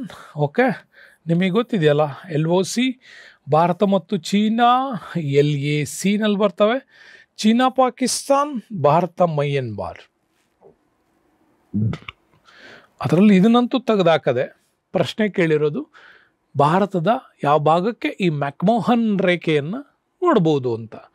ಸೊ ಅದರಲ್ಲಿ ನಿಮಗೆ very important line of control, line of actual control, ಇವೆರಡರಲ್ಲಿ ಒಂದಲ್ಲಿ ನೀವು ಹೇಳ್ಬೋದು. ಮ್ಯಾಕ್ಮೋಹನ್ ರೇಖೆ ಬರ್ತಕ್ಕಂಥದ್ದು ಭಾರತ ಮತ್ತು ಚೀನಾದ ನಡುವೆ ಈ ಮ್ಯಾಕ್ಮೋಹನ್ ರೇಖೆ ನಿಮಗೆ ಕಂಡು ಬರುತ್ತೆ. ನೋಡಿ, ಇಲ್ಲಿ ನಿಮಗೆ ಇಂಡಿಯಾದ ಒಂದು ಲ್ಯಾಂಡ್ ಬಾರ್ಡರ್ಸ್ ಬಗ್ಗೆ ನಾನು ಮಾತಾಡೋದಾದರೆ ವೆರಿ ಇಂಪಾರ್ಟೆಂಟ್ ಆಗಿರ್ತಕ್ಕಂಥ ಬಾರ್ಡರ್ಸ್ ಬಗ್ಗೆ ಮಾತಾಡ್ತೀವಿ. ನೋಡಿ, ಇದಿಷ್ಟು ಭಾಗ ನಮಗೆ ಬರ್ತಕ್ಕಂಥದ್ದು ಇಂಡೋ ಅಫ್ಘನ್. ಬಟ್ ನಮ್ಮ ಭಾರತದಲ್ಲಿಲ್ಲ ಅದೀಗ. ಯಾಕೆ ಅಂತಂದರೆ ಇದಿಷ್ಟು ಭಾಗ POK ಆಗಿರೋದ್ರಿಂದ ಇದು ಪಾಕಿಸ್ತಾನ್ ಮತ್ತು ಅಫ್ಘಾನಿಸ್ತಾನ್ ವಲಯಕ್ಕೆ ನಮಗೆ ಬರ್ತದೆ. ಇದಿಷ್ಟು ಕೂಡ ನಮಗೆ LOC ಅಂತ ಕರಿತೀವಿ. LOC line of control India ಮತ್ತು ಪಾಕಿಸ್ತಾನ ನಡುವೆ, ಗುಜರಾತ್, ರಾಜಸ್ಥಾನ, ಹರಿಯಾಣ, ಪಂಜಾಬ್ ಭಾಗಕ್ಕೆ ಬರ್ತದೆ. ಇಲ್ಲಿಂದ ನಮಗೆ ಇದಿಷ್ಟು ಅಕ್ಷಯ್ ಚಿನ್ ಪ್ರಾಂತ್ಯ, ಸಿಯಾಚಿನ್ ಅಂತ ಕರಿತೀವಿ. ಇದಿಷ್ಟು ಅಕ್ಷಯ್ ಚಿನ್ ಪ್ರಾಂತ್ಯ ಚೀನಾದ ಬಾರ್ಡ್ರಿಗೆ ಬರ್ತದೆ. ಸೊ ಹಂಗಾಗಿ ಚೀನಾದ ಬಾರ್ಡ್ರ್ ಬರೋದು ಇಲ್ಲಿ, ಮತ್ತು ಇದೊಂದಿಷ್ಟು ಭಾಗ, ಇದೊಂದಿಷ್ಟು ಭಾಗ. ಇದಿಷ್ಟು ಭಾಗದಲ್ಲಿ ಇಂಡೋ ಚೀನಾ ಬಾರ್ಡರ್ ಬರ್ತದೆ. ಇದಿಷ್ಟು ನಮಗೆ ಇಂಡೋ ನೇಪಾಳ್ ಬಾರ್ಡರ್ ಇದು, Indo Nepal border, Indo Bhutan border ಇದು. ಓಕೆ, ಡೋಕ್ಲಾಮ್ ವಿವಾದ ಆಗಿತ್ತಲ್ಲ, ಇಂಡೋ ಭೂತಾನ್ ಭಾಗ. ಇದಿಷ್ಟು ಇಂಡೋ ಮಯನ್ಮಾರ್ ಭಾಗ ಅಂತ ಕರಿತೀವಿ. ಇದಿಷ್ಟು ಕೂಡ ಇಂಡೋ ಬಾಂಗ್ಲಾದೇಶ್ ಅಂತ ಕರಿತೀವಿ. ಅತಿ ಹೆಚ್ಚು ಭಾರತ ಯಾವ ದೇಶದೊಂದಿಗೆ ತನ್ನ ಬಾರ್ಡ್ರನ್ನ ಹಂಚಿಕೊಂಡಿದೆ ಅಂದರೆ ಇಂಡಿಯಾ, ಬಾಂಗ್ಲಾದೇಶ್. ಇದು ಅತ್ಯಂತ ಹೆಚ್ಚು ನಮಗೆ ಕಂಡು ಬರ್ತದೆ. ಇನ್ನು ಉಳಿದಿದ್ದು ಅತಿ ಕಡಿಮೆ ಯಾವಾಗಲೂ 106 ಕಿಲೋಮೀಟ್ರ್ ಇಂಡೋ ಅಫ್ಘಾನಿಸ್ತಾನ್ ಅಂತೀವಿ, ಬಟ್ ನಮ್ಮ ಭಾರತದಲ್ಲಿಲ್ಲ. ಅದಕ್ಕಿಂತ ಕಡಿಮೆ ನಾವು ನೋಡೋದಾದರೆ ಇಂಡಿಯಾ ಮತ್ತು ಭೂತಾನ್ ಇದು ಅತ್ಯಂತ ಕಡಿಮೆ ಹೊಂದಿರತಕ್ಕಂಥದ್ದು ಕೂಡ ಹೇಳ್ತೀವಿ. ಮತ್ತು ಇವುಗಳನ್ನು ಕಾಯ್ತಕ್ಕಂಥದ್ದು ಕೂಡ ನಮ್ಮ ಜವಾಬ್ದಾರಿಯಾಗಿರುತ್ತೆ. ನೋಡಿ, ಇಂಡಿಯಾ ಮತ್ತು ಪಾಕಿಸ್ತಾನ್ ಭಾಗಕ್ಕೆ ಬಂದರೆ ನಮಗೆ ಇಲ್ಲಿ BSF ನೋಡುತ್ತೆ, ಬಾರ್ಡರ್ ಸೆಕ್ಯೂರಿಟಿ ಫೋರ್ಸ್ ಕೂಡ ನಡೆಯುತ್ತೆ. ಸೊ ಇಲ್ಲೂ ಕೂಡ ನಾವು BSFನೇ ನೇಮಕ ಮಾಡ್ತೀವಿ. ಇಂಡೋ ಚೀನಾ ಭಾಗದ ಏನಿದೆ ಈ ಭಾಗದಲ್ಲಿ ಸಶಸ್ತ್ರ ಸೀಮಾ ಬಲ್ ಕೂಡ ಬರ್ತದೆ. ಅಸ್ಸಾಂ ರೈಫಲ್ಸ್ ಕೂಡ ಬರ್ತಾವೆ ನಮಗೆ. ಸಶಸ್ತ್ರ ಸೀಮಾ ಬಲ ಮತ್ತು ಅಸ್ಸಾಂ ರೈಫಲ್ಸ್ ಕೂಡ ನಮಗಲ್ಲಿ ಬರ್ತಾವೆ. ಇದು ನಿಮಗೆ ಚೆನ್ನಾಗಿ ತಿಳ್ಕೋಬೇಕಾಗತ್ತೆ. ಎಲ್ಲೆಲ್ಲಿ ಏನೇನು ಅಂಥೇಳಿ ಒಂದು ಪಟ್ಟಿ ಕೊಡ್ತೀನಿ, ಇದನ್ನು ಕೂಡ ನೆನಪಿಟ್ಕೊಳ್ಳಿ. ಭಾರತ ಪಾಕಿಸ್ತಾನ್, ಭಾರತ ಬಾಂಗ್ಲಾದೇಶ್ ಇದು BSF, ನಾನು ಆಗಲೇ ಹೇಳಿದೆ. ಭಾರತ ಚೀನಾ ಬಂದರೆ ಮಯನ್ಮಾರ್ ಭಾಗ ಏನು ಬರುತ್ತೆ ಅಲ್ಲ, ಅದರಲ್ಲಿ ನಿಮಗೆ ಇದು ITBP ಅಂತ ಕರಿತೀವಿ, ಇಂಡೋ ಟಿಬೇಟಿಯನ್ ಬಾರ್ಡರ್ ಪೊಲೀಸ್ ಅಂತ ಕರಿತೀವಿ, ITBP. ಇದು ಕೂಡ ಭಾರತ ಮತ್ತು ಮಯನ್ಮಾರಿಗೆ ಬಂದರೆ ಇದು ಕೂಡ ಅಷ್ಟೇ, ಇಂಡೋ ಮಯನ್ಮಾರ್ ಬಾರ್ಡರ್ ಪೊಲೀಸ್ ಅಂತ IMBP. ಅವ್ರ ಜೊತೆಗೆ ನಮಗೆ ಅಸ್ಸಾಂ ರೈಫಲ್ಸ್ ಅಂತ ಕರಿತೀವಿ. ಸೊ ಈ ಅಸ್ಸಾಂ ರೈಫಲ್ಸ್ ಕೂಡ ಬರ್ತದೆ. ಇನ್ನು ಭಾರತ ನೇಪಾಳ, ಭಾರತ ಭೂತಾನ್ ಬಂದರೆ ಸಶಸ್ತ್ರ ಸೀಮಾ ಬಲ್ ಅಂತ ಕರಿತೀವಿ. ಸಶಸ್ತ್ರ ಸೀಮಾ ಬಲ್ ಇವು ಕೂಡ ನಮಗೆ ಬರ್ತದೆ. ಕರ್ನಾಟಕದವ್ರು ಭಾಳ ಜನ ಈ ITBPಗೆ, IMBPಗೆ, ARಗೆ, SSBಗೆ ನೀವು ಎಕ್ಸಾಮ್ಸ್ಗಳನ್ನು ಬರಿಬೇಕು. ಅದಕ್ಕೂ ಕೂಡ ಸೆಲೆಕ್ಷನ್ಸ್ ಇರ್ತದೆ. ನೀವು ಅಲ್ಲಿಯೂ ಕೂಡ ಪಾರ್ಟಿಸಿಪೇಟ್ ಮಾಡಬೇಕು. ಇದು ನಿಮಗೆ ಚೆನ್ನಾಗಿ ಗೊತ್ತಿರಲಿ. ಹಾಗಾಗಿ ಇಂಡೋ ಮಯನ್ಮಾರ್, ಇಂಡೋ ಟಿಬೇಟಿಯನ್ ಏನಿದೆ ಇದು ಮೆಕ್ಮೋಹನ್ ಲೈನ್ ಅಂತ ಕೂಡ ಕರಿತೀವಿ. ನಾವು ಇದನ್ನು ಏನಂತ ಕರಿತೀವಿ? ಇದಿಷ್ಟನ್ನು ಮೆಕ್ಮೋಹನ್ ಲೈನ್ ಅಂತ ಕರಿತೀವಿ. ಮೆಕ್ಮೋಹನ್ ಲೈನ್ ಅಂತ ಕರಿತೀವಿ. ಇದಿಷ್ಟು ಭಾಗವನ್ನು ಡ್ಯೂರ್ಯಾಂಡ್ ಅಂತ ಕರಿತೀವಿ. ಡ್ಯೂರ್ಯಾಂಡ್ ಅಂತ ಕರಿತೀವಿ. ಇದಿಷ್ಟನ್ನು ನೀವು ಬಂದರೆ ರ್ಯಾಡ್ ಕ್ಲಿಫ್ ಅಂತ ಕರಿತೀವಿ. Okay, rad cliff. ಹಾಗಾಗಿ ಇದು R, ಇದು M, ಇದು D. ಭಾಳಷ್ಟು ಗಂಡು ಮಕ್ಕಳಿಗಂತೂ ಹೆಸರು ನೆನಪಿರ್ತದೆ. ಇದು RMD ಹಾಕಂಡಿ ಏನ್ಲೆ ಅಂತೀವಲ್ವ, ಹಂಗಿದು. ಇದು ರ್ಯಾಡ್ ಕ್ಲಿಫು, ಮ್ಯಾಕ್ಮೋಹನ್, ಡ್ಯೂರ್ಯಾಂಡ್ ಇದು. ಓಕೆ, RMD ಅದು. ಇದಿಷ್ಟು ಕೂಡ ನಿಮಗೆ ನೆನ್ಪಿಟ್ಕೊಳ್ಳಿ. ಬರೆಯುವಾಗ RMD ಹಿಂಗೆ ನೀವು ಶಾರ್ಟ್ ಕಟ್ ಮಾಡಿ ನೆನ್ಪಿಟ್ಕೊಂಬಿಟ್ರೆ ನಿಮಗೆ ಈ ಲೈನ್ಗಳು ಭಾಳ ಈಸಿಯಾಗಿ ಅರ್ಥ ಆಗುತ್ತೆ. ನೆಕ್ಸ್ಟ್ ಬರೋಣ. ಭಾರತದ ಯಾವ ಪ್ರದೇಶದಲ್ಲಿ ಯಾವ ನದಿಯನ್ನು ಬಿಹಾರದ ದುಃಖದ ನದಿ ಅಂತ ಕರೀತಾರೆ? ಇಂಗ್ಲೀಷಲ್ಲಿ ಸ್ಯಾರೋ ಆಫ್ ಬಿಹಾರ್ ಅಂತ ಕರಿತೀವಿ. ಯಾವುದು? ರಿವರ್ ಗಂಡಕ್.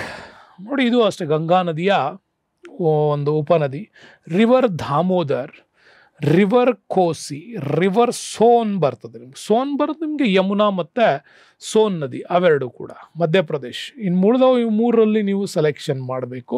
ಅದರಲ್ಲಿ ನಿಮಗೆ ಕೇಳಿರೋದು ಯಾವುದು? ಬಿಹಾರದ ದುಃಖದ ನದಿ ಯಾವುದು ಅಂತ ಕೇಳಿದ್ದಾರೆ. ಎರಡು ನದಿಗಳು ನಿಮಗೆ ಕನ್ಫ್ಯೂಸ್ ಆಗ್ಬೋದು, ಬಂಗಾಳದ್ದು ಯಾವುದು, ಬಿಹಾರದ್ದು ಯಾವುದು ಅಂಥೇಳಿ. ಅದರಲ್ಲಿ ಈಸಿಯಾಗಿ ಆನ್ಸರ್ ಮಾಡ್ತೀರಿ. ಇದನ್ನು ಕೋಸಿ ನದಿಯನ್ನು ಬಿಹಾರದ ಕಣ್ಣೀರಿನ ನದಿ ಅಂತ ಕರೀತಾರೆ. ದಾಮೋದರವನ್ನು ಬಂಗಾಳದ, ಪಶ್ಚಿಮ ಬಂಗಾಳದ ಒಂದು ದುಃಖದ ನದಿ ಅಂತ ಕೂಡ ಕರೀತಕ್ಕಂಥದ್ದು ಕೂಡ ನಿಮಗೆ ಕಂಡುಬರುತ್ತೆ. ಒಂದಿಷ್ಟು ದುಃಖದ ನದಿಗಳ ಬಗ್ಗೆ ಕೂಡ ಚೆನ್ನಾಗಿ ತಿಳ್ಕೊಳ್ಳಿ. ಕೋಸಿಯನ್ನು ಬಿಹಾರದ ದುಃಖದ ನದಿ ಅಂತ ಕರೀತಾರೆ. ಸ್ಯಾರಾಫ್ ಅಂತಂದರೆ ಈ ನದಿ ತುಂಬಿ ಹರಿಯುತ್ತವೆ ಇವು. ಓಕೆ, ತುಂಬಿ ಹರಿಯುವುದರಿಂದ ನದಿ ಪಾತ್ರಗಳಲ್ಲಿರ್ತಕ್ಕಂಥ ಒಂದು ನಷ್ಟವನ್ನು ಇವು ಉಂಟು ಮಾಡ್ತವೆ. ಈ ಆರ್ಥಿಕ ನಷ್ಟವನ್ನು ಉಂಟು ಮಾಡೋದ್ರಿಂದ ಇವುಗಳನ್ನು ಬಿಹಾರದ ಕಣ್ಣೀರಿನ ನದಿ ಅಥವಾ ದುಃಖದ ನದಿ ಅಂತ ಕರೀತಾರೆ. ಮತ್ತು ಕಣ್ಣೀರು ನದಿನ ತೆಳ್ಳು ಕಣ್ಣೀರು ಥರ ಹರಿಯತ್ತೆ ಅಂತಲ್ಲ, ಹೀಗೆ. ಇನ್ನು ಒಡಿಸ್ಸಾಗೆ ಬಂದರೆ ಮಹಾನದಿಯನ್ನು ಒಡಿಸ್ಸಾದ ದುಃಖದ ನದಿ ಅಂತ ಕರಿತೀವಿ. ಬ್ರಹ್ಮಪುತ್ರವನ್ನು ಅಸ್ಸಾಂನ ದುಃಖದ ನದಿ ಅಂತ ಕರೀತಾರೆ. ಇದು ನಿಮಗೆ ಗೊತ್ತಿರಲಿ, ಭಾರತದ ಚಮಯಂಗ್ಡಂಗಲ್ಲಿ ಹುಟ್ಟುವಂತಹ ಈ ಬ್ರಹ್ಮಪುತ್ರ ನದಿ ಚೀನಾದ ಮುಖಾಂತರ ಹರಿದು ಇಲ್ಲಿ ಅರುಣಾಚಲ್ ಪ್ರದೇಶದಲ್ಲಿ ಎಂಟ್ರಿ ಕೊಡುತ್ತೆ ನಮಗೆ. ಅಸ್ಸಾಂ ಮುಖಾಂತರ ಇದು ಬಾಂಗ್ಲಾದೇಶಕ್ಕೆ ಹೋಗುತ್ತೆ, ಮುಂದೆ ಅದು ನಮಗೆ ಎಲ್ಲಿ ಸೇರುತ್ತೆ, ಬಂಗಾಳ ಕೊಲ್ಲಿಯನ್ನು ಸೇರುತ್ತೆ. ಹಾಗಾಗಿ ಬ್ರಹ್ಮಪುತ್ರ ಅಸ್ಸಾಂನ ದುಃಖದ ನದಿ ಅಂತ ಕರೀತಾರೆ. ದಾಮೋದರವನ್ನು ವೆಸ್ಟ್ ಬೆಂಗಾಲ್ ಪಶ್ಚಿಮ ಬಂಗಾಳದ ದುಃಖದ ನದಿ ಅಂತಾರೆ. ಸೋನನ್ನು ಮಧ್ಯಪ್ರದೇಶದ ದುಃಖದ ನದಿ ಅಂತಲೂ ಕೂಡ ಕರೀತಾರೆ. ಇದಿಷ್ಟು ನಿಮಗೆ ದುಃಖದ ನದಿಗಳ ಬಗ್ಗೆ ಬಂದರೆ ಕೇಳೋದು. ಮತ್ತೊಂದು ಇಂಪಾರ್ಟೆಂಟ್ ಕ್ವಶನ್ಸ್ ಇದೆ ನೋಡಿ.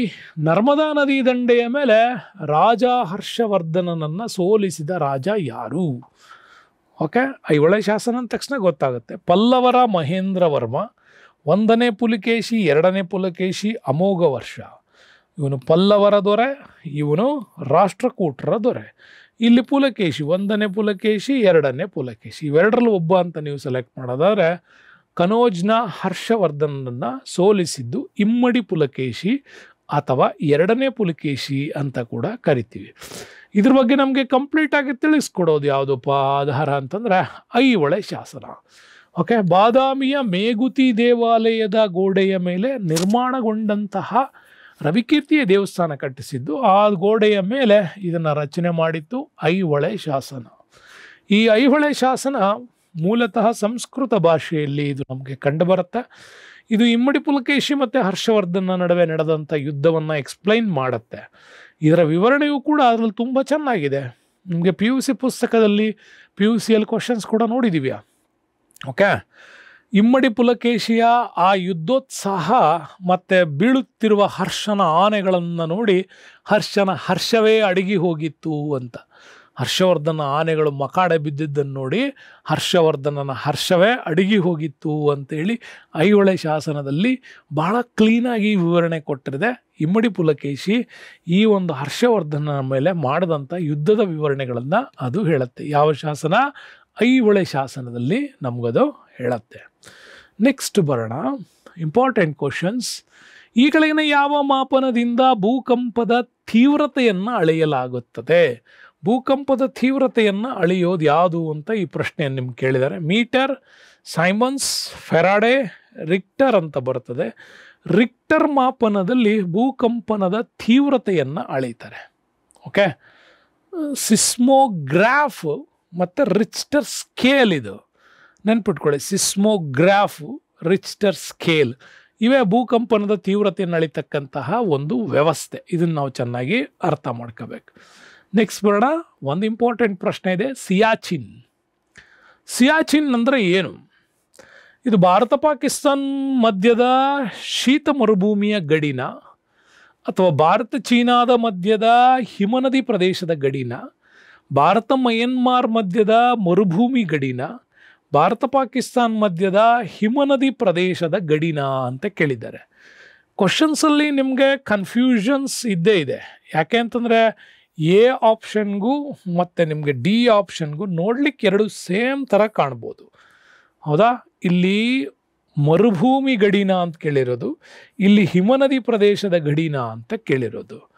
ಸೊ ಅಲ್ಲಿಗೆ ನಿಮಗಿದು ಅರ್ಥ ಆಗಬೇಕು. ಇಂಡೋ ಪಾಕಿಸ್ತಾನ್ ನಡುವೆ ಕಂಡು ಬರ್ತಕ್ಕಂತಹ ಒಂದು ಹಿಮನದಿ ವಲಯದ ಗಡಿ ಪ್ರದೇಶ ಯಾವುದು? ಸಿಯಾಚಿನ್. ಎಲ್ಲಿ ಬರುತ್ತೆ ಅಂದರೆ ನೀವು ಮ್ಯಾಪ್ ನೋಡಿದ್ರೆ ಗೊತ್ತಾಗುತ್ತೆ. ಸಿಯಾಚಿನ್ ಭಾಳ ದೊಡ್ಡದಾಗಿ ನಿಮಗೆ ತೋರಿಸಿದ್ದೀನಿ ನೋಡಿ. ಇದಿಷ್ಟು ಕೂಡ ನಮಗೆ ಸಿಯಾಚಿನ್ ವಲಯ ಬರುತ್ತೆ. ಓಕೆ, ಈ ಸಿಯಾಚಿನ್ ವಲಯ ನಿಮಗೆ ಇಂಪಾರ್ಟೆಂಟ್ ಆಗುತ್ತೆ. ಇದಿಷ್ಟು ಭಾಗದಲ್ಲಿ ನಿಮಗೆ ಸಿಯಾಚಿನ್ ವಲಯ ಕಂಡು ಬರುತ್ತೆ. ಅದರಲ್ಲೂ ನಮಗೆ ಹೆಚ್ಚಿನ ಭಾಗ ಏನಿದೆ ಈ ಭಾಗ, ಇದಿಷ್ಟು ಕೂಡ ಇದು ಭಾರತ ಮತ್ತು ಪಾಕಿಸ್ತಾನ ಅಂತ ಕಂಡು ಬರ್ತದೆ. ಓಕೆ, ಭಾರತ ಮತ್ತು ಪಾಕಿಸ್ತಾನ ಗಡಿಯನ್ನು ಹಂಚಿಕೊಂಡಿರ್ತಕ್ಕಂತಹ ಭಾಗ ಅದು. ಈ ಭಾಗ ನಮ್ಮಲ್ಲಿ ಲೈನ್ ಆಫ್ ಕಂಟ್ರೋಲ್ ಬರೋದು ಇದಿಷ್ಟೇ, ನೆನ್ಪಿಟ್ಕೊಳ್ಳಿ. ಇಂಡಿಯಾ ಪಾಕಿಸ್ತಾನ್ ಬಾರ್ಡ್ರ್ ಅಂತೇನು ಮಾತಾಡಿದೆ ನಾನು, ಇದು ಲೈನ್ ಆಫ್ ಕಂಟ್ರೋಲ್. ಇದು LOC ನಮಗೆ ಇಲ್ಲಿ ಬರುತ್ತೆ. ಕಾರ್ಗಿಲ್ ಬರೋದೇ ಇಲ್ಲಿ ನಮಗೆ. ಇಲ್ಲಿ ಬರೋದೇ ನಮಗೆ ಇಂಡೋ ಅಫ್ಘನ್ ಗಡಿ 106 ಕಿಲೋಮೀಟರ್ಸ್. ಬಟ್ ನಮ್ಮ ಸೇನೆ ಇರೋದೇ ಇಲ್ಲಿ. ಇದನ್ನು ನಾವು ಕಾಯ್ತಾ ಇಲ್ಲ. ಇದು ಪಾಕ್ ಆಕ್ಯುಪೈಡ್ ಕಾಶ್ಮೀರ್ ಅಂತ ಕರಿತೀವಿ, POK, ಪಾಕ್ ಆಕ್ಯುಪೈಡ್ ಕಾಶ್ಮೀರ್. ನೋಡಿ, ಇಷ್ಟು ಭಾಗ ಇದು ಪಾಕಿಸ್ತಾನ್ ಕಂಟ್ರೋಲಲ್ಲಿದೆ. ಇದಿಷ್ಟು ಕೂಡ ನಮ್ಮಲ್ಲಿಲ್ಲ, ಅದು ಪಾಕಿಸ್ತಾನ ಸೇನೆ ಅದನ್ನು ಕಿತ್ಕೊಂಡಿರೋದು. ಇದಿಷ್ಟು ಭಾಗ ಸಿಯಾಚಿನ್ ನಮಗಿಲ್ಲಿ ಕಂಡು ಬರ್ತದೆ. ಇನ್ನು ನಿಮಗೆ ಈ ಕಡೆಯ ಇದಿಷ್ಟು ಭಾಗ ಏನು ಬರ್ತದೆ, ಇದು ನಮ್ಮಲ್ಲಿಲ್ಲ. ಇದು ಸಿಯಾಚಿನ್ ಏರಿಯಾ, ಅದು ಅಕ್ಷಯ್ ಚಿನ್ ಪ್ರಾಂತ್ಯ, ಚೀನಾದ ಬಾರ್ಡರ್ಗೆ ಅದು ಬರ್ತದೆ. ಹಾಗಾಗಿ ಸಿಯಾಚಿನ್ ಅಂತಕ್ಕಂಥದ್ದು ಇದು. ಇದ್ರ ಬಗ್ಗೆ ಇನ್ನೂ ಒಂದಿಷ್ಟು ಸ್ಪೆಷಲ್ಲಾಗಿ ಮಾಹಿತಿ ತಿಳ್ಕೊಳ್ಳಿ ಸಿಯಾಚಿನ್ ವಲಯದ ಬಗ್ಗೆ. ಸಿಯಾಚಿನ್ ಭಾರತ ಪಾಕಿಸ್ತಾನದ ಅತಿ ಎತ್ತರದ ಯುದ್ಧ ಭೂಮಿ ಅಂತ ಕೂಡ ಕರೀತಾರೆ. ಸುಮಾರು ಸಮುದ್ರ ಮಟ್ಟದಿಂದ 5750 ಮೀಟರ್ ಎತ್ತರದಲ್ಲಿದೆ. ಇಲ್ಲಿ ಸೈನಿಕರನ್ನ -60 ಡಿಗ್ರಿ ಸೆಲ್ಸಿಯಸ್ನಲ್ಲಿ ಭದ್ರತೆಗೆ ನಿಯೋಜಿಸ್ತಾರೆ. ಬಟ್ ಇದ್ರ ಬಗ್ಗೆ ವಿವಾದದ ಬಗ್ಗೆ ಕರಾಚಿ ಒಪ್ಪಂದ ಆಗಿದೆ 1949ನಲ್ಲಿ. ಅದಾದ ನಂತರ 1972ನಲ್ಲಿ ಸಿಮ್ಲಾ ಪ್ಯಾಕ್ಟ್ ಕೂಡ ಆಗಿದೆ. ಈ ಒಂದು ಯುದ್ಧ ಭೂಮಿಯಲ್ಲಿ ಸಾಮಾನ್ಯವಾಗಿ ಏನು ಮಾಡ್ತಾರೆ, ಈ ಪ್ರದೇಶದಲ್ಲಿ 4 ರೀತಿಯಲ್ಲಿ ಶಿಫ್ಟ್ ಮಾಡ್ತಾ ಹೋಗ್ತಾರೆ ಹೈಟನ್ನು. ಇವತ್ತು ತಾಣೋ ಹಂಗೆ ನಿಲ್ಲಿಸಲ್ಲ ಅಲ್ಲಿ, ಯಾಕೆಂದರೆ -60 ಡಿಗ್ರಿ ಇರೋದ್ರಿಂದಾಗಿ 4 ರೀತಿಯ ಸೇನಾ ಶಿಬಿರಗಳನ್ನು ಹಾಕಿದ್ದಾರೆ. ಇವತ್ತು 1ನೇ ಶಿಬಿರದಲ್ಲಿ 6 ದಿವಸ, ನೆಕ್ಸ್ಟ್ 2ನೇ ಶಿಬಿರಕ್ಕೆ 6 ದಿವಸ, 3ನೇ ಶಿಬಿರಕ್ಕೆ 6 ದಿವಸ, 4ನೇ ಶಿಬಿರಕ್ಕೆ 6 ದಿವಸ. ವಾಪಸ್ ಬರಬೇಕಾದ್ರೆ ಮಧ್ಯದ ಒಂದು ಶಿಬಿರ ಆರಿಸಿ 4ರಿಂದ 2, 2ರಿಂದ 1, 1ರಿಂದ ಈ ಕಡೆ ತರಬೇಕು. ಡೈರೆಕ್ಟಾಗಿ ಇವನು ತಾಣೋ 4ನೇ ಶಿಬಿರಕ್ಕೆ ಬಿಟ್ಟರೆ ಅವ್ನು ಸತ್ತೇ ಹೋಗ್ಬಿಡ್ತಾನೆ, ಅವನ ಬಾಡಿ ಅದಕ್ಕೆ ಹೊಂದ್ಕೊಳ್ಳೋದೇ ಇಲ್ಲ. ಹಾಗಾಗಿ ಸಿಯಾಚಿನ್ ಪ್ರದೇಶ ಇದು ಸೈನಿಕರನ್ನು ಕಾಯೋದಷ್ಟೇ ಅಲ್ಲ, ಸಾವಿರಾರು ಸೈನಿಕರ ಸಾವಿಗೂ ಕಾರಣವಾಗಿರ್ತಕ್ಕಂತಹ ಪ್ರದೇಶ ಇದು ಸಿಯಾಚಿನ್. ನೆಕ್ಸ್ಟ್ ಬರೋಣ, ಬಾಕ್ರಾನಂಗಲ್ ಅಣೆಕಟ್ಟನ್ನು ಯಾವ ನದಿಗೆ ಕಟ್ಟಲಾಗಿದೆ? ಬಿಯಾಸ್, ಝೀಲಮ್, ಸಟ್ಲೇಜು, ರಾವಿ. ಸಿಂಧೂ ನದಿಯ 4 ಉಪನದಿಗಳನ್ನು ಕೊಟ್ಟಿದ್ದಾರೆ. ಕೇಳಿರೋದು ಬಾಕ್ರಾನಂಗಲ್ ಅಣೆಕಟ್ಟು. ತೆಹರಿ ಅಣೆಕಟ್ಟು ಕಟ್ಟೋಕ್ಕಿಂತ ಮುಂಚೆ ಬಾಕ್ರಾನಂಗಲ್ ಭಾರತದ ಅತಿ ಎತ್ತರವಾದ ಅಣೆಕಟ್ಟಾಗಿತ್ತು. ಭಾಗೀರಥಿ ನದಿಗೆ ಯಾವಾಗ ಉತ್ತರಾಖಂಡಲ್ಲಿ ತೆಹರಿ ಅಣೆಕಟ್ಟು ಕಟ್ಟಿದ್ರೋ, ಸೊ ಅಲ್ಲಿಗೆ ಬಾಕ್ರಾನಂಗಲ್ ಭಾರತದ 2ನೇ ಎತ್ತರವಾದ ಅಣೆಕಟ್ಟಾಯಿತು. ಹಾಗಾಗಿ ಬಾಕ್ರಾನಂಗಲ್ ಕಟ್ಟಿರೋದು ಸಟ್ಲೇಜ್ ನದಿಗೆ ಕಟ್ಟಲಾಗಿದೆ. ಅಂಥ ಪ್ರಮುಖ ಅಣೆಕಟ್ಟುಗಳ ವಿಚಾರ ನಾವು ಮಾತಾಡೋದಾದರೆ ನೆನ್ಪಿಟ್ಕೊಳ್ಳಿ, ಭಾರತದ ಎತ್ತರದ ಅಣೆಕಟ್ಟುಗಳ ವಿಚಾರದಲ್ಲಿ ಇದು ಫಸ್ಟ್ ಅಣೆಕಟ್ಟು ಬಂದರೆ ಚೋಳರ ಕಾಲದಲ್ಲಿ ರಚನೆಯಾದ ರಾಜರಾಜ ಚೋಳನ ಕಾಲದ ಅದ್ಭುತವಾದ ಅಣೆಕಟ್ಟು ಯೋಜನೆ ಶುರುವಾಗಿದ್ದು ಭಾರತದಲ್ಲಿ. ಏನ್ಷಿಯಂಟ್ ಹಿಸ್ಟ್ರಿನಲ್ಲಿ ತೆಗೆದು ನೋಡಿದ್ರೆ ಕಲ್ಲೆಣ್ಣೈ ಅಣೆಕಟ್ಟು ಬರುತ್ತೆ, ಕಾವೇರಿ ನದಿಗೆ ಕಟ್ಟರು ಚೋಳರ ಕಾಲದ, ರಾಜರಾಜ ಚೋಳನ ಕಾಲದ. ಇದು ಫಸ್ಟ್ ಅಣೆಕಟ್ಟು ಭಾರತದಲ್ಲಿ. ಅದಾದಮೇಲೆ ಮಾಮೂಲಿ ಎಲ್ಲ ಕಡೆ ಅಣೆಕಟ್ಟುಗಳಾಯಿತು. ಸ್ವತಂತ್ರ ನಂತರ ಭಾರತ ಕಟ್ಟಿದಂಥ ಮೊಟ್ಟ ಮೊದಲ ಅಣೆಕಟ್ಟು ಅಂದರೆ ಅದು ದಾಮೋದರ್, DVC ಬರ್ತದಲ್ಲ, ಅದು ದಾಮೋದರ್ ಸ್ವತಂತ್ರ ನಂತರ ಕಟ್ಟಲ್ಪಟ್ಟಂಥ ಭಾಳ ವ್ಯವಸ್ಥಿತ ಅಮೇರಿಕನ್ ಸಹಾಯದೊಂದಿಗೆ ಕಟ್ಟಲ್ಪಟ್ಟಂಥ ಅಣೆಕಟ್ಟು. ಅದಾದ ಸ್ವತಂತ್ರ ನಂತರದಲ್ಲಿ, ಅದಕ್ಕಿಂತ ಮುಂಚೆ ನಮ್ಮಲ್ಲಿ KRS ಡ್ಯಾಮು ಇವೆಲ್ಲ ಆಗ್ತಾ ಬರ್ತಾವೆ. ಭಾರತದಲ್ಲಿ ತೆಹರಿ ಅಣೆಕಟ್ಟನ್ನು ಕಟ್ಟಲಾಗಿದೆ ಉತ್ತರಾಖಂಡಲ್ಲಿ ಭಾಗೀರಥಿ ನದಿಗೆ. ಇದು ಭಾರತದ ಅತ್ಯಂತ ಎತ್ತರದ ಅಣೆಕಟ್ಟು. ಇನ್ನು ಹಿರಾಕುಡ್ ನದಿಗೆ ಕಟ್ಟಲಾಗಿದೆ ಮಹಾನದಿಯಲ್ಲಿ ಒಡಿಸ್ಸಾದಲ್ಲಿ, ಇದು ಅತ್ಯಂತ ಉದ್ದವಾದ ಅಣೆಕಟ್ಟು. ಇನ್ನು ಸಟ್ಲೇಜ್ ನದಿಗೆ ಬಾಕ್ರಾನಂಗಲ್ ಅಣೆಕಟ್ಟನ್ನು ಪಂಜಾಬ್ ಮತ್ತು ಹಿಮಾಚಲ್ ಪ್ರದೇಶದ ಅಂಡರ್ಲಿ ಈ ಅಣೆಕಟ್ಟನ್ನು ನಿರ್ಮಾಣ ಮಾಡಲಾಗಿದೆ.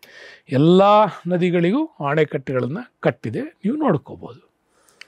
ನೆಕ್ಸ್ಟ್ ಬರೋಣ, ಇನ್ನೊಂದು ಇಂಟ್ರೆಸ್ಟಿಂಗ್ ಕ್ವಶನ್ಸ್ ಇದು. ಅಂತಾರಾಷ್ಟ್ರೀಯ ಡೇಟ್ ಲೈನ್, ಓಕೆ, ಅಂತಾರಾಷ್ಟ್ರೀಯ ಡೇಟ್ ಲೈನ್ ಈ ಕೆಳಕಂಡ ಯಾವುದರ ಮೇಲೆ ಹಾದು ಹೋಗುತ್ತದೆ? ಹಿಂದೂ ಮಹಾಸಾಗರ, ಪೆಸಿಫಿಕ್, ಅಟ್ಲಾಂಟಿಕ್, ಆರ್ಕ್ಟಿಕ್. ಪ್ರಪಂಚದ 4 ಪ್ರಮುಖ ಸಾಗರಗಳನ್ನು ಕೊಟ್ಟಿದ್ದಾನೆ. ಅತ್ಯಂತ ದೊಡ್ಡ ಸಾಗರ ಯಾವುದು? ಪೆಸಿಫಿಕ್. 2ನೇ ಅತ್ಯಂತ ದೊಡ್ಡ ಸಾಗರ ಹಿಂದೂ ಅಟ್ಲಾಂಟಿಕ್.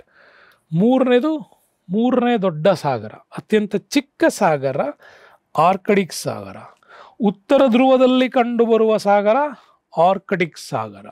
ದಕ್ಷಿಣ ಧ್ರುವದಲ್ಲಿ ಕಂಡುಬರುವ ಸಾಗರ ಪೆಸಿಫಿಕ್ ಸಾಗರ. ಹಾಗಾಗಿ ನೀವು ವರ್ಲ್ಡ್ ಮ್ಯಾಪನ್ನು ಹಾಕ್ಕೊಂಬಿಟ್ಟು ಇವುಗಳನ್ನು ಕ್ಲೀನಾಗಿ ನೆನ್ಪಿಟ್ಕೋಬೇಕು. ಓಕೆ, ಇಲ್ಲಿಂದ ಹಿಡಿದು ಇದಿಷ್ಟು ಭಾಗದಲ್ಲಿ ನಮಗೆ ಕಂಡು ಬರೋದು ಪೆಸಿಫಿಕ್ ಸಾಗರ. ಓಕೆ, ಇನ್ನು ಎಸ್ ಶೇಪಲ್ಲಿ ಕಂಡು ಬರೋದು ನಮಗೆ ಅಟ್ಲಾಂಟಿಕ್. ಇನ್ನು ಈ ಭಾಗದಲ್ಲಿ ನಮಗೆ ಕಂಡು ಬರ್ತಕ್ಕಂಥದ್ದು ಹಿಂದೂ ಮಹಾಸಾಗರ.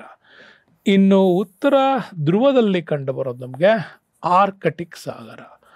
ಈ ಥರ ನೀವೊಂದು ಮ್ಯಾಪ್ ಬರೆದು ಇಟ್ಕೋಬೇಕು, ಎಲ್ಲೆಲ್ಲಿ ಏನೇನು ಅಂತ ಹೇಳಿ ಅವಾಗ ನಮಗೆ ಗೊತ್ತಾಗುತ್ತೆ. ಇಲ್ಲಿ ಇಂಟರ್ನ್ಯಾಷನಲ್ ಡೇಟ್ ಲೈನ್ ಎಲ್ಲಿ ಹಾದು ಹೋಗಿದೆ ಅಂತ ಕೇಳಿದರೆ, ಇದು ಪೆಸಿಫಿಕ್ ಮಹಾಸಾಗರದಲ್ಲಿ ಹಾದು ಹೋಗಿರೋದು ಇಂಟರ್ನ್ಯಾಷನಲ್ ಡೇಟ್ ಲೈನ್. ನೆನಪಿಟ್ಕೊಳ್ಳಿ, ಈ ಇಂಟರ್ನ್ಯಾಷನಲ್ ಡೇಟ್ ಲೈನನ್ನು ಈ ಕಡೆ ಬರ್ತಕ್ಕಂಥದ್ದು ನಿಮಗಿದು ಏಷ್ಯಾ ರಾಷ್ಟ್ರಗಳು, ಏಷ್ಯಾ ಖಂಡ. ಓಕೆ, ಈ ಕಡೆ ಬರೋದು ನಮಗೆ ಏಷ್ಯಾ ಖಂಡ. ಓಕೆ, ಏಷ್ಯಾದಲ್ಲಿ ಇದು ಯಾವ ಭಾಗ? ರಷ್ಯಾ ಭಾಗ. ಇನ್ನು ಕೆಳಗಡೆ ನಿಮಗಿದು ಆಸ್ಟ್ರೇಲಿಯಾ, ಇದು ಏಷ್ಯಾದ ಭಾಗ. ಈ ಕಡೆ ಬಂದರೆ ನಮಗೆ ಅಮೇರಿಕಾ ಇದು. Okay, U S A. ಇನ್ನು ಸೌತಲ್ಲಿ ನಮಗೆ ಸೌತ್ ಅಮೇರಿಕಾ ಬರುತ್ತೆ. ಹಿಂಗೆ ಉಲ್ಟಾ ಮಾಡಿದ್ದೀವಿ ಮ್ಯಾಪ್ ಗ್ಲೋಬಲ್ಲಿ. ಇದ್ರ ಮಧ್ಯದಲ್ಲಿ ಹಾಕಿರೋದು ಇಂಟರ್ನ್ಯಾಷನಲ್ ಡೇಟ್ ಲೈನ್ ಇದು. ಓಕೆ, ಇದ್ರ ಮಧ್ಯದಲ್ಲಿ ನಿಮಗೆ ಕಂಡು ಬರೋದೇ ಈ ಇಂಟರ್ನ್ಯಾಷನಲ್ ಡೇಟ್ ಲೈನ್. ಇದಿಷ್ಟು ಕೂಡ. ಬಟ್ ಈ ಇಂಟರ್ನ್ಯಾಷನಲ್ ಡೇಟ್ ಲೈನ್ ನಮಗೆ ಇದು ಸಮನಾಗಿ ಹಾಕಲಾಗಿಲ್ಲ. ಯಾಕೆ ಅಂತಂದರೆ ಇಲ್ಲಿ ಕಿರಿಬಾತಿ ಐಲ್ಯಾಂಡ್ಸು, ಒಂದು ಏಷ್ಯಾಕ್ಕೆ ಸಂಬಂಧಪಟ್ಟಂಥ ಐಲ್ಯಾಂಡ್ಸ್ಗಳನ್ನು ಏಷ್ಯಾಕ್ಕೆ ಬಿಡಲಾಗಿದೆ, ಅಮೇರಿಕಕ್ಕೆ ಸಂಬಂಧಪಟ್ಟವನ್ನ ಅಮೇರಿಕಕ್ಕೆ ಬಿಡಲಾಗಿದೆ. ಹಾಗಾಗಿ ಅಂಕುಡೊಂಕಾದ ರೇಖಾಂಶ ಅಂದರೆ 180 ಡಿಗ್ರಿ ರೇಖಾಂಶ. ಇದನ್ನು ಅಂಕುಡೊಂಕಾದ ರೇಖಾಂಶ ಅಂತ ಕರಿತೀವಿ. ಇದನ್ನು ಇಂಟರ್ನ್ಯಾಷನಲ್ ಡೇಟ್ ಲೈನ್ ಅಂತ ಕರಿತೀವಿ. ವಾಷಿಂಗ್ಟನ್ DC ಸಭೆ ಸೇರಿದಂತಹ ಅವತ್ತಿನ ಒಂದು ಭೂಗೋಳ ಶಾಸ್ತ್ರಜ್ಞರು ಈ ಒಂದು ಸಮಯದ ಪರಿಮಿತಿಯನ್ನು ಸರಿ ಮಾಡೋದಕ್ಕೋಸ್ಕರ ಇದನ್ನು ಮಾಡಲಾಯಿತು.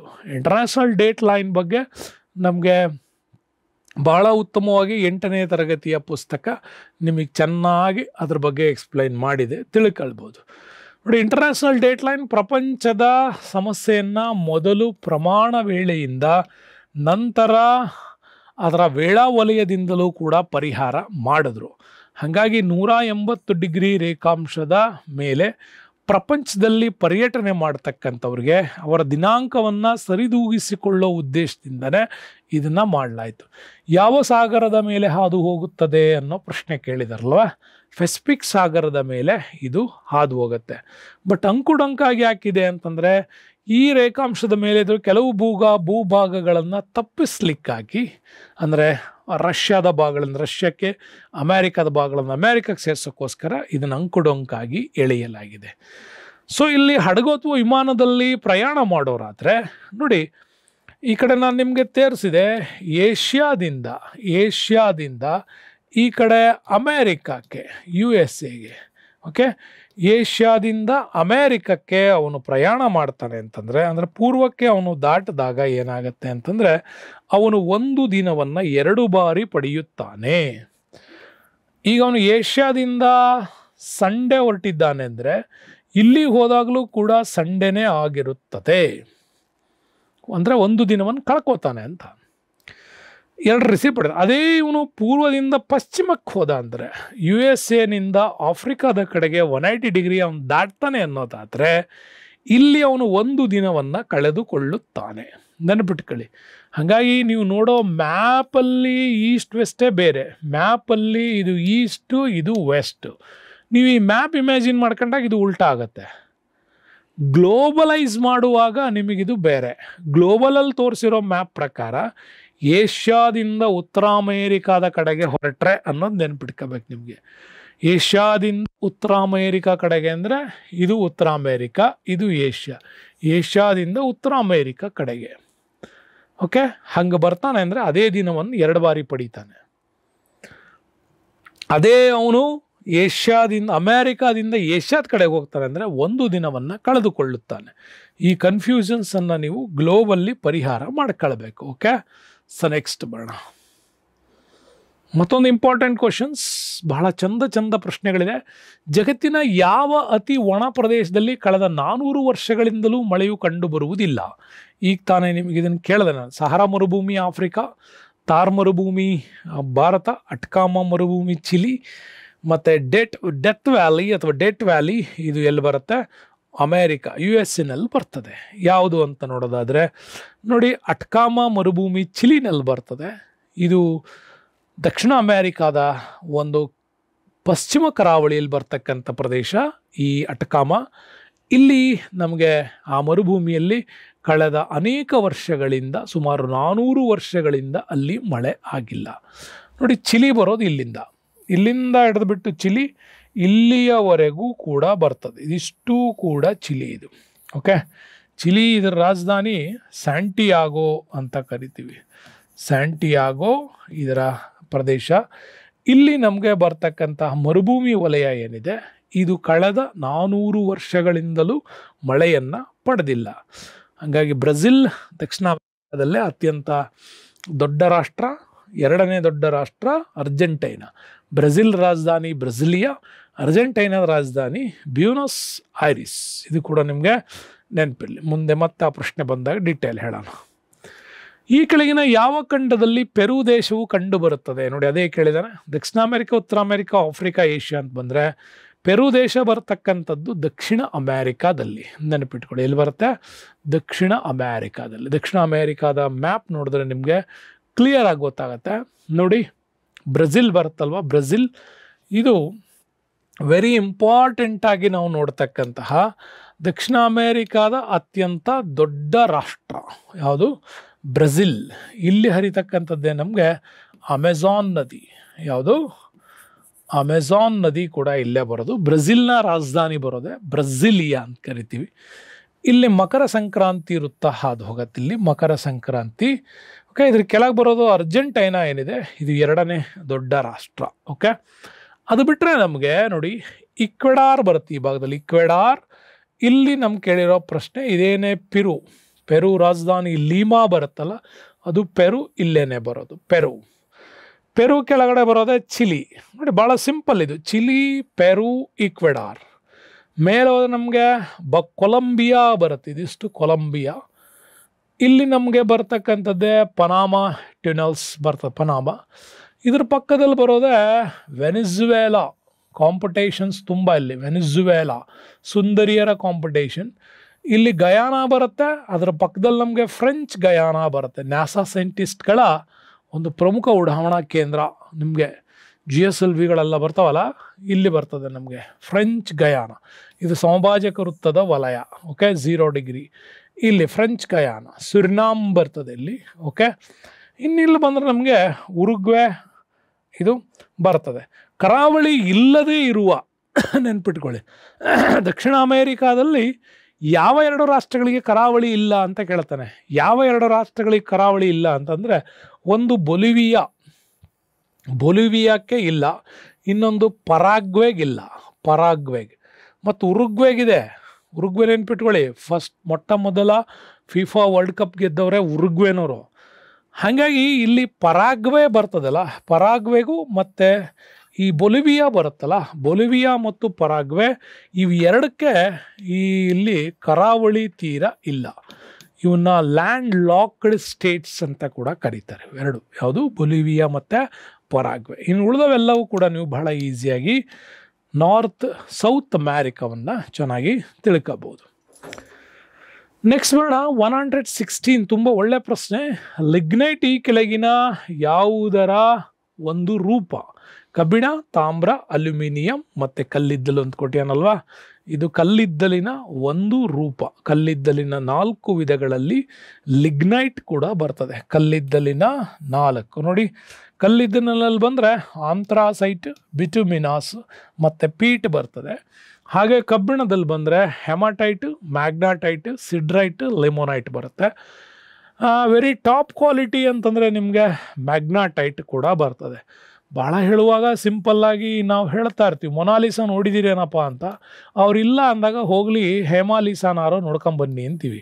ಮೊನಾಲಿಸಾ ಬರಲಿಲ್ಲ ಅಂದರೆ ಹೇಮಾಲಿಸಾನಾರು ನೋಡ್ಕೊಂಬನ್ನಿ ಅಂದರೆ ಹೆಮಾಟೈಟು, ಮ್ಯಾಗ್ನಾಟೈಟು, ಲಿಮೋನೈಟು, ಸಿಡ್ರೈಟ್ಸ್ ಬಗ್ಗೆ ನಾವಿಲ್ಲಿ ಮಾತಾಡ್ತೀವಿ.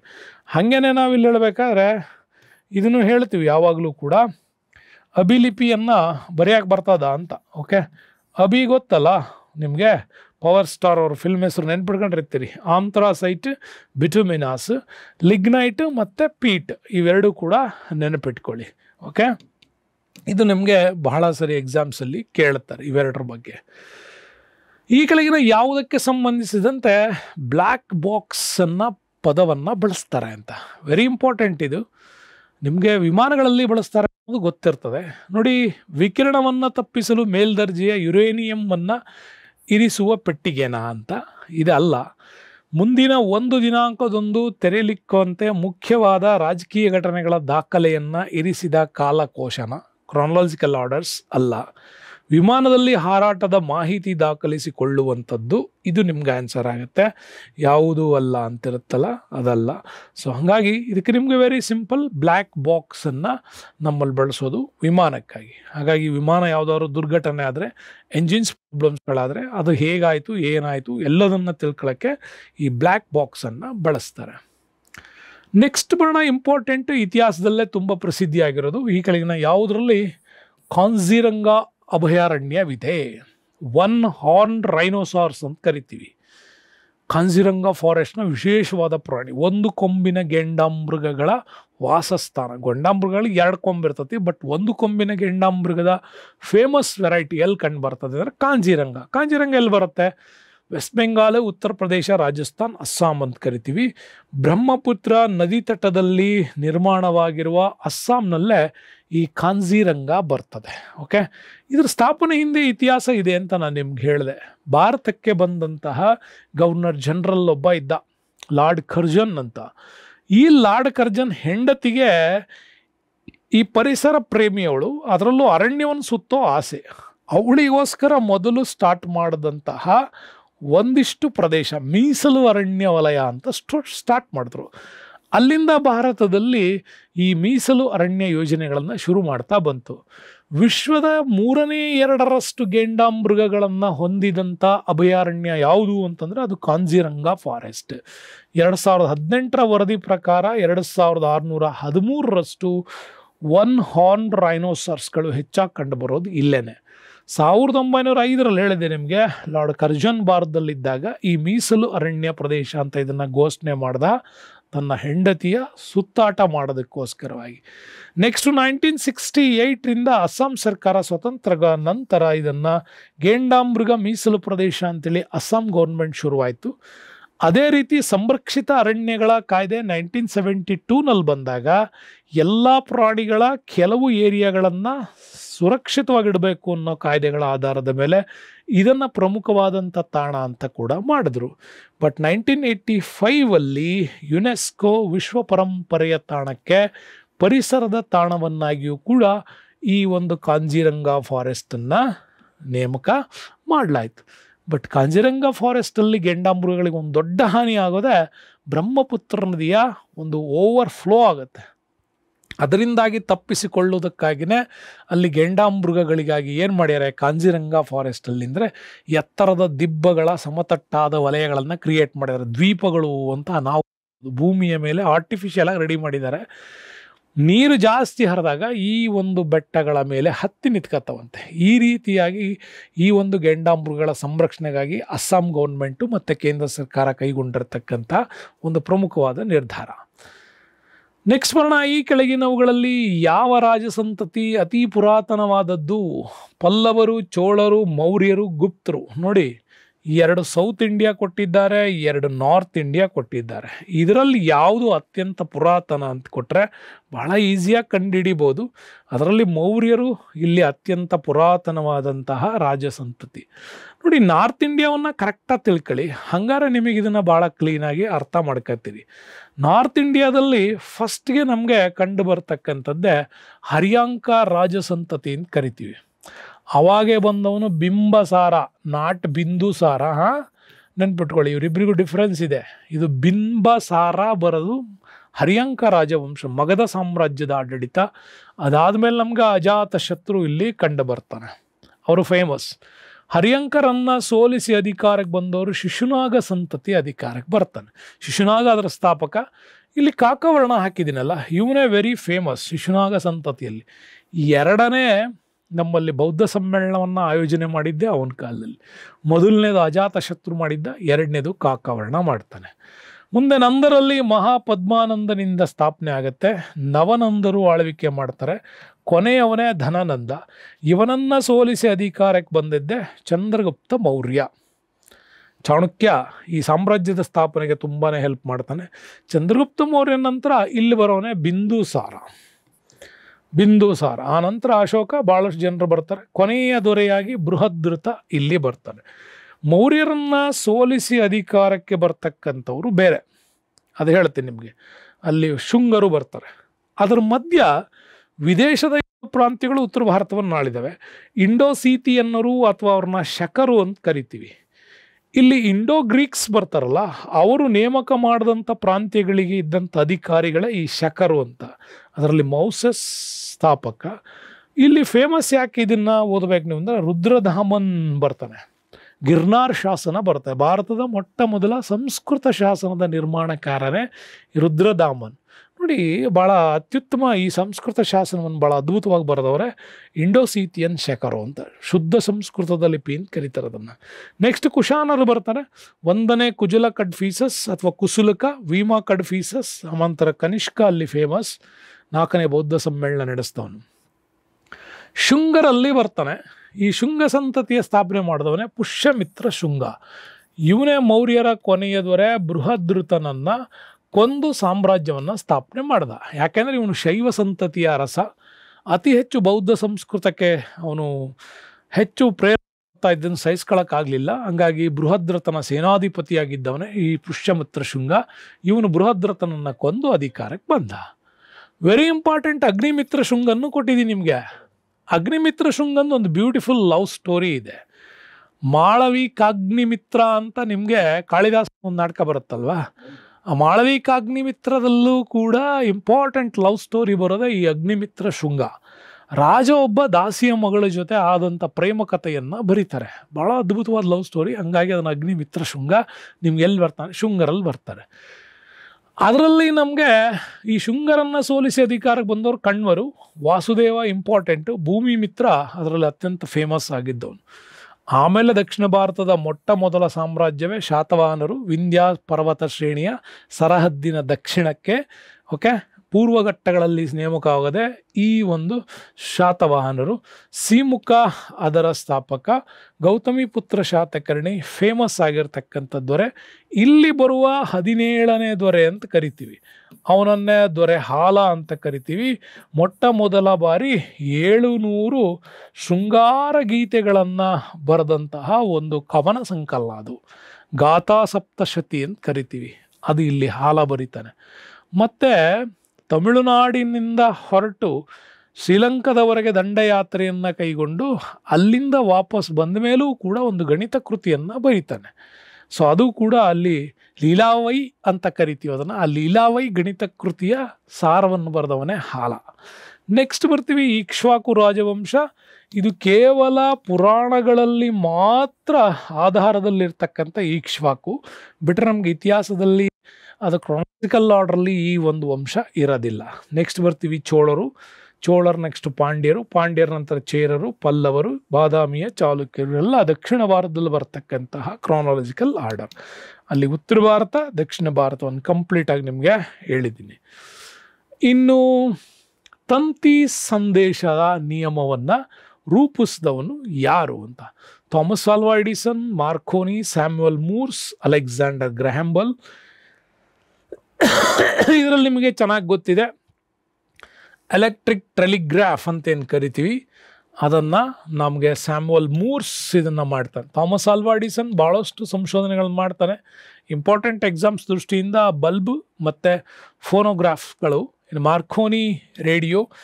ದೆನ್ ಅಲೆಕ್ಸಾಂಡರ್ ಗ್ರಹಂ ಬೆಲ್ ಕೂಡ ಅಷ್ಟೇ, ಟೆಲಿಫೋನ್, ಗ್ರಾಮಫೋನ್ ಅಂತ ಉಪಕರಣಗಳನ್ನು ಕಂಡುಹಿಡಿತಾನೆ.